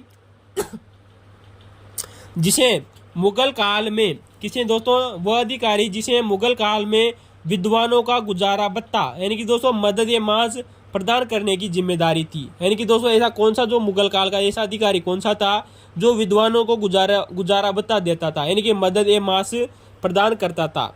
तो दोस्तों उस अधिकारी का आप लोगों को नाम बताना है दोस्तों, जो मुगल काल में जो विद्वान होते थे उनको गुजारा भत्ता यानी कि अपना जीवन यापन करने का दोस्तों जो पैसा देता था, वो अधिकारी कौन सा था? इसका उत्तर होगा दोस्तों सद्र नामक अधिकारी। कौन सा दोस्तों? सद्र नामक अधिकारी। कौन सा दोस्तों? सद्र नामक अधिकारी।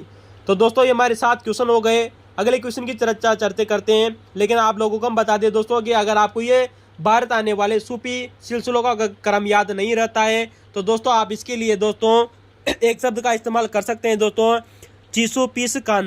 क्या नाम है दोस्तों?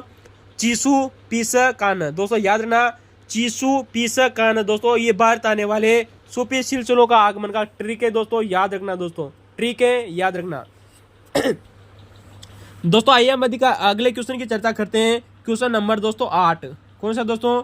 क्वेश्चन नंबर 8 दोस्तों यहाँ पर दोस्तों मुगल काल से संबंधित एक क्वेश्चन लिया गया है। कहाँ से दोस्तों? मुगल काल से क्वेश्चन आया है कि दोस्तों मुगल उद्यान दिए गए हैं और उनके शासक दिए गए कि किस मुगल उद्यान का निर्माण किस शासक के द्वारा करवाया गया था।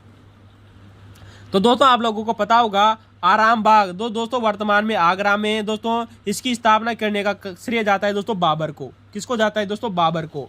वहीं दोस्तों जो शालीमार जो बाग है वो दोस्तों कहाँ पर है दोस्तों? श्रीनगर में। तो दोस्तों जो श्रीनगर में जो शालीमार बाग है इसकी स्थापना की थी दोस्तों जहांगीर ने। दोस्तों वेरी मोस्ट इंपोर्टेंट बात आती है कि दोस्तों जो शालीमार दोस्तों जो एक और बाग है जो लाहौर में है दोस्तों, याद रखना कहाँ वाला? लाहौर वाला। तो दोस्तों जो शालीमार दोस्तों जो बाग है लाहौर में है, इसकी स्थापना का श्रेय जाता है दोस्तों शाहजहां को। किसको जाता है दोस्तों? शाहजहां को। जबकि दोस्तों शालीमार दोस्तों जो बाग है जो श्रीनगर में है दोस्तों, श्रीनगर के जो शालीमार बाग है दोस्तों इसकी स्थापना जहांगीर के द्वारा की गई थी। किसके द्वारा दोस्तों? जहांगीर के द्वारा। वहीं दोस्तों पिंजौर गार्डन दोस्तों जो पंचकुला हरियाणा में स्थित है, कहाँ पर है दोस्तों?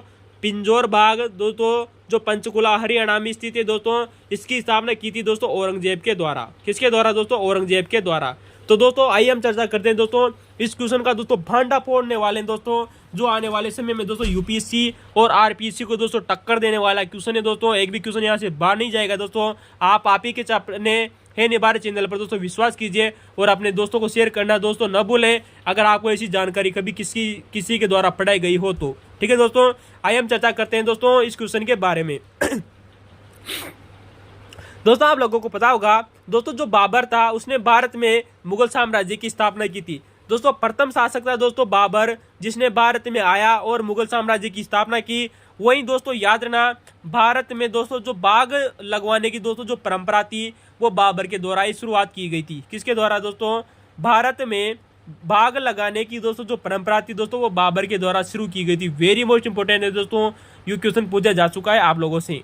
वहीं दोस्तों याद रखना दोस्तों, बाबर के द्वारा पहला बाग कौन सा लगवाया गया था, ये भी वेरी मोस्ट इंपोर्टेंट है दोस्तों। जो मुगल शासक दोस्तों जो बाबर था, इसके द्वारा भारत में आराम बाग बनवाया गया था। क्या बनवाया गया था दोस्तों? आराम बाग। दोस्तों जो आराम बाग बनवाया गया था दोस्तों, ये आगरा में बनवाया गया था। कहाँ बनवाया गया था दोस्तों? आगरा में। दोस्तों याद रखना दोस्तों, जो बाबर के द्वारा दोस्तों जो आगरा में दोस्तों जो आराम बाग बनवाया गया, इसे दोस्तों राम बाग के नाम से भी जाना जाता है। इसे दोस्तों राम बाग भी कहते हैं। वहीं दोस्तों याद रखना, आराम बाग, राम बाग या दोस्तों इसे बागे गुल अस्पा भी कहते हैं। क्या कहते हैं दोस्तों? बागे गुल अपसा। क्या नाम से दोस्तों? बागे गुल अपसा भी कहते हैं। वेरी मोस्ट इंपोर्टेंट है दोस्तों, आप लोगों से क्वेश्चन आने वाले समय में पूछा जा सकता है कि बागे गुल अपसा कहाँ स्थित है। इसका उत्तर होगा दोस्तों आगरा में, जो दोस्तों बाबर के द्वारा बनवाया गया प्रथम बाग माना जाता है। तो दोस्तों याद रखना, बाबर ने भारत में बाग बनाने की परंपरा शुरू की। पहला बाग बनाया दोस्तों आराम बाग, या जिसे राम बाग के नाम से भी जाना जाता है, जिसे बागे गुल अपसा भी कहते हैं। दोस्तों आगे चलकर दोस्तों जहांगीर के समय में दोस्तों इस आराम बाग की दोस्तों मरम्मत करवाई जाती है, जिसका नाम आता है दोस्तों नूरजहां। कौन आती है दोस्तों? नूरजहां। दोस्तों यूजीसी नेट में क्वेश्चन पूछा जा चुका है दोस्तों कि दोस्तों आराम बाग की दोस्तों मरम्मत किस शासक के द्वारा करवाई गई थी। इसका उत्तर होगा दोस्तों नूरजहां। नूरजहां दोस्तों जहांगीर के समकालीन एक प्रमुख शासिका थी दोस्तों, जिसने दोस्तों आराम बाग आगरा की मरम्मत करवाई और इसे इसकी मरम्मत करवाने के बाद में दोस्तों इसका नाम रखा था इसने बाग ए नूर अपसा। दोस्तों इसका नाम था दोस्तों नूरजहां, अतः इसने अपना नाम के आधार पर दोस्तों इसका नाम रखा बाग ए नूर अपसा। ठीक है दोस्तों, और आप लोगों को पता होगा जब दोस्तों 1530 में दोस्तों जब बाबर की मृत्यु हुई थी दोस्तों, तो बाबर को अपनी मृत्यु के समय दोस्तों सर्वप्रथम इसी आराम बाग में दफनाया गया था। ये क्वेश्चन पूछा जा चुका है दोस्तों एसएससी के द्वारा कि बाबर को अपनी मृत्यु के समय सर्वप्रथम कहाँ दफनाया गया था। बाबर को अपनी मृत्यु के समय दोस्तों सर्वप्रथम आराम बाग आगरा में दफनाया गया था, जिसे राम बाग, बागे गुल अपसा या बाग ए नूर अपसा भी कहते हैं। बाग ए नूर अपसा क्यों कहते हैं दोस्तों? क्योंकि इसके बाद में जाकर इसकी मरम्मत करवाई थी दोस्तों नूरजहां के द्वारा। ठीक है दोस्तों, बहुत शानदार क्वेश्चन है दोस्तों। एक बार आप लोगों को पता है आरपीएससी फर्स्ट ग्रेड की इस क्वेश्चन को पूछ चुकी है दोस्तों कि बाग ए अस्त बहिस्त का निर्माण किसने करवाया था। इसका उत्तर होगा दोस्तों बाबर के द्वारा। दोस्तों इंपॉर्टेंट ध्यान देने वाली बात है कि आगरा में आराम बाग भी स्थित है। वहीं दोस्तों आगरा में एक और बाग स्थित है जिसका नाम है दोस्तों बाग अस्त बहिस्त। क्या नाम है दोस्तों? बाग अस्त बहिस्त। दोस्तों जो बाग अस्त बहिस्त है ये वर्तमान में दोस्तों यमुना नदी के बाएं तट पर स्थित है। दोस्तों आप लोगों से क्वेश्चन बन सकता है दोस्तों आने वाले समय में कि बाग अस्त बहिस्त का निर्माण किसने करवाया था। दोस्तों बाबर ने करवाया। और दोस्तों वर्तमान में दोस्तों यह आगरा में यमुना नदी के बाएं तट पर स्थित है। दोस्तों बाएं तट का दोस्तों गौर कीजिएगा, क्वेश्चन नेट जीआरए में क्वेश्चन जरूर बन सकता है आपको हिस्ट्री में। ठीक है दोस्तों हम बात करते हैं दोस्तों बाबर की चर्चा हो चुकी है। अब हम बात करते हैं दोस्तों शालीमार बाग श्रीनगर की, जो दोस्तों जहांगीर के द्वारा बनाया गया। तो दोस्तों हम चर्चा करते हैं जहांगीर की। जहांगीर ने कौन कौन से बाग बनवाए दोस्तों, जो अभी तक आप लोगों से एग्जामों में क्वेश्चन पूछे जा सकते हैं। दोस्तों बात करते हैं कि जहांगीर ने, दोस्तों आप लोगों को पता होगा जहांगीर ने 777 बागों का निर्माण करवाया था। कितने बागों का निर्माण करवाया था दोस्तों? जहांगीर ने 777 बागों का निर्माण करवाया था। दोस्तों याद रखना इसे उद्यान बनाने में बहुत ही दिलचस्पी थी। किसको दोस्तों? जहांगीर को दोस्तों जो जहांगीर था दोस्तों इसे बाग बनाने की दोस्तों बहुत ही दिलचस्पी थी। अतः इसने दोस्तों जहांगीर ने अपने शासन काल में दोस्तों करीबन 777 बागों का निर्माण करवाया था। कितनों का निर्माण करवाया था दोस्तों? 777 बागों का निर्माण कराया था। दोस्तों याद रखना, जहांगीर के द्वारा सबसे पहला दोस्तों जो बाग बनाया गया था वो था दोस्तों शालीमार बाग, 1619 में बनाया गया था। कब बनाया गया था दोस्तों? 1619 में बनाया था। याद रखना दोस्तों, कहाँ बनाया था दोस्तों? श्रीनगर में बनाया था। और श्रीनगर पड़ता है दोस्तों आपके दोस्तों वर्तमान कश्मीर में। कहाँ पड़ता है दोस्तों? कश्मीर में। तो दोस्तों याद रखना दोस्तों, कश्मीर में यानी कि दोस्तों श्रीनगर में शालीमार बाग बनाया, 1619 में बनाया। किसने बनाया दोस्तों? जहांगीर ने। दोस्तों याद रखना दोस्तों, ये क्वेश्चन आप लोगों से पूछा जा सकता है दोस्तों कि शालीमार शब्द दोस्तों जो संस्कृत भाषा का एक शब्द है, इसका अर्थ होता है दोस्तों प्रेम आवास। दोस्तों याद रखना दोस्तों, नेट जीआरएफ में क्वेश्चन पूछा जा चुका है कि दोस्तों प्रेम आवास जो है दोस्तों ये किस भाषा का शब्द है दोस्तों? तो दोस्तों याद रखना, शालीमार बाग दोस्तों इसका अर्थ होता है दोस्तों प्रेम आवास। क्या होता है दोस्तों? प्रेम आवास। याद रखना दोस्तों, इसे शालीमार बाग नाम बाद में दिया गया था, लेकिन दोस्तों जब मुगल शासक दोस्तों जो जहांगीर था, कौन दोस्तों? जब मुगल शासक दोस्तों जो जहांगीर था, इसके द्वारा दोस्तों शालीमार दोस्तों जो बाग था इसे एक नाम दिया गया था, उसका नाम है दोस्तों प्रहा बख्श। क्या नाम है दोस्तों? प्रहा बख्श। दोस्तों इसे नाम दिया प्रहा बख्श, जिसका अर्थ होता है दोस्तों आनंददायी। क्या नाम है दोस्तों?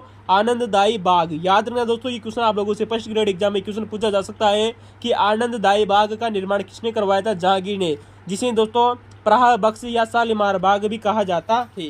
क्या कहा जाता है दोस्तों? शालीमार बाग भी कहा जाता है, या इसे प्रहा बख्श भी नाम जाना जाता है।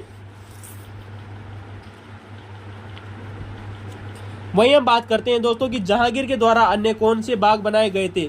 दोस्तों अगला बाग आता है दोस्तों निशांत बाग। कौन सा दोस्तों? निशांत बाग। दोस्तों जो निशांत बाग था दोस्तों, ये दोस्तों कश्मीर में बनाया गया था। कहाँ पर बनवाया गया था दोस्तों? कश्मीर में। दोस्तों याद रखना दोस्तों, निशांत बाग वैसे तो दोस्तों जहांगीर ने प्रारंभ किया था इसका निर्माण कार्य। किसने प्रारंभ किया था दोस्तों? निशांत बाग दोस्तों जो कश्मीर में है, इसका निर्माण कार्य दोस्तों जहांगीर ने शुरुआत किया था। लेकिन दोस्तों इससे पहले जहांगीर की मृत्यु हो जाती है और इसके पुत्र के द्वारा यानी कि शाहजहां के द्वारा इस निशांत बाग का निर्माण पूरा करवाया जाता है। ठीक है दोस्तों, तो दोस्तों आप लोगों को याद रखना चाहिए दोस्तों कि दोस्तों निशांत बाग का निर्माण प्रारंभ किसने करवाया दोस्तों? जहांगीर ने। वहीं दोस्तों इसका पूरा करवाया था दोस्तों शाहजहां ने। तो दोस्तों आप लोगों को ऑप्शन में जहांगीर भी मिल सकता है और शाहजहां भी मिल सकता है, तो दोस्तों याद रखना। वहीं हम बात करते हैं दोस्तों, अगला एक और बाग आता है जिसका नाम है दोस्तों जहांगीर के द्वारा उसकी मरम्मत करवाई जाती है, उसका नाम है दोस्तों दिलकुशा बाग। कौन सा बाग दोस्तों? दिलकुशा बाग। दोस्तों जो दिलकुशा बाग है दोस्तों, दिलकुशा बाग दोस्तों याद रखना दोस्तों, जो दिलकुशा बाग है दोस्तों इसका निर्माण कार्य करवाया जाता है दोस्तों अकबर के द्वारा। किसके द्वारा दोस्तों? दिलकुशा बाग दोस्तों जो लाहौर में दोस्तों, कहाँ पर है दोस्तों? लाहौर में दोस्तों। तो दोस्तों जो लाहौर में दोस्तों जो दिलकुशा बाग है, इसका निर्माण दोस्तों अकबर के द्वारा करवाया गया था। दोस्तों याद रखना दोस्तों, इसका निर्माण किसके द्वारा करवाया गया था दोस्तों? अकबर के द्वारा इसका निर्माण करवाया गया था। लेकिन दोस्तों इसका दोस्तों जो पुनर्निर्माण करवाया था दोस्तों, वो करवाया था दोस्तों जहांगीर ने। किसने करवाया था दोस्तों? जहांगीर ने। तो दोस्तों याद रखना दोस्तों, जो जहांगीर था इसने दोस्तों दिलकुशा बाग का दोस्तों पुनर्निर्माण करवाया। और आप लोगों को पता होगा दोस्तों वर्तमान समय में, दोस्तों याद रखना दोस्तों, क्वेश्चन बार बार रिपीट हो रहा है कि दिलकुशा बाग कहाँ है दोस्तों? लाहौर में है दोस्तों। और इसी बाग में दोस्तों, किस में दोस्तों? दिलकुशा बाग में ही दोस्तों जहांगीर, नूरजहां और दोस्तों आसफ खां के मकबरे इसी बाग में स्थित है। इस वजह से दोस्तों ये क्वेश्चन वेरी मोस्ट इंपॉर्टेंट हो जाता है कि दोस्तों जहांगीर का दोस्तों जो वर्तमान में दोस्तों जो मकबरा है वो किस बाग में है दोस्तों? इसका उत्तर होगा दोस्तों दिलकुश बाग। कौन सा बाग दोस्तों? दिलकुश बाग। तो दोस्तों याद रखना दोस्तों, दिलकुश बाग जो लाहौर में दोस्तों, इसमें दोस्तों इसी बाग में दोस्तों जहांगीर और उसकी दोस्तों प्रेमिका नूरजहां, और नूरजहां का दोस्तों जो भाई था उसका नाम है दोस्तों आसफ खां। कौन सा दोस्तों? आसफ खां। इन तीनों के दोस्तों जो मकबरे हैं दोस्तों दिलकुश बाग लाहौर में बने हुए हैं। दोस्तों याद रखना दोस्तों, जहांगीर के द्वारा एक और कुछ अन्य मकबरे दोस्तों जो बहुत ही प्रसिद्ध हैं वो है दोस्तों अचबल का मकबरा, सॉरी दोस्तों अचबल का बाग, वहीं दोस्तों वेरनाग का बाग। दोस्तों याद रखना दोस्तों, ये दोनों बाग भी बहुत ही प्रसिद्ध है दोस्तों जो जहांगीर के द्वारा निर्माण करवाए गए थे। तो दोस्तों आप लोगों को ये क्वेश्चन कैसे लगे, लाइक शेयर और कमेंट करना न भूले। और दोस्तों इसका पार्ट 2 देखना बिल्कुल भी न भूले। दोस्तों इसका पार्ट 2 आने वाला है दोस्तों।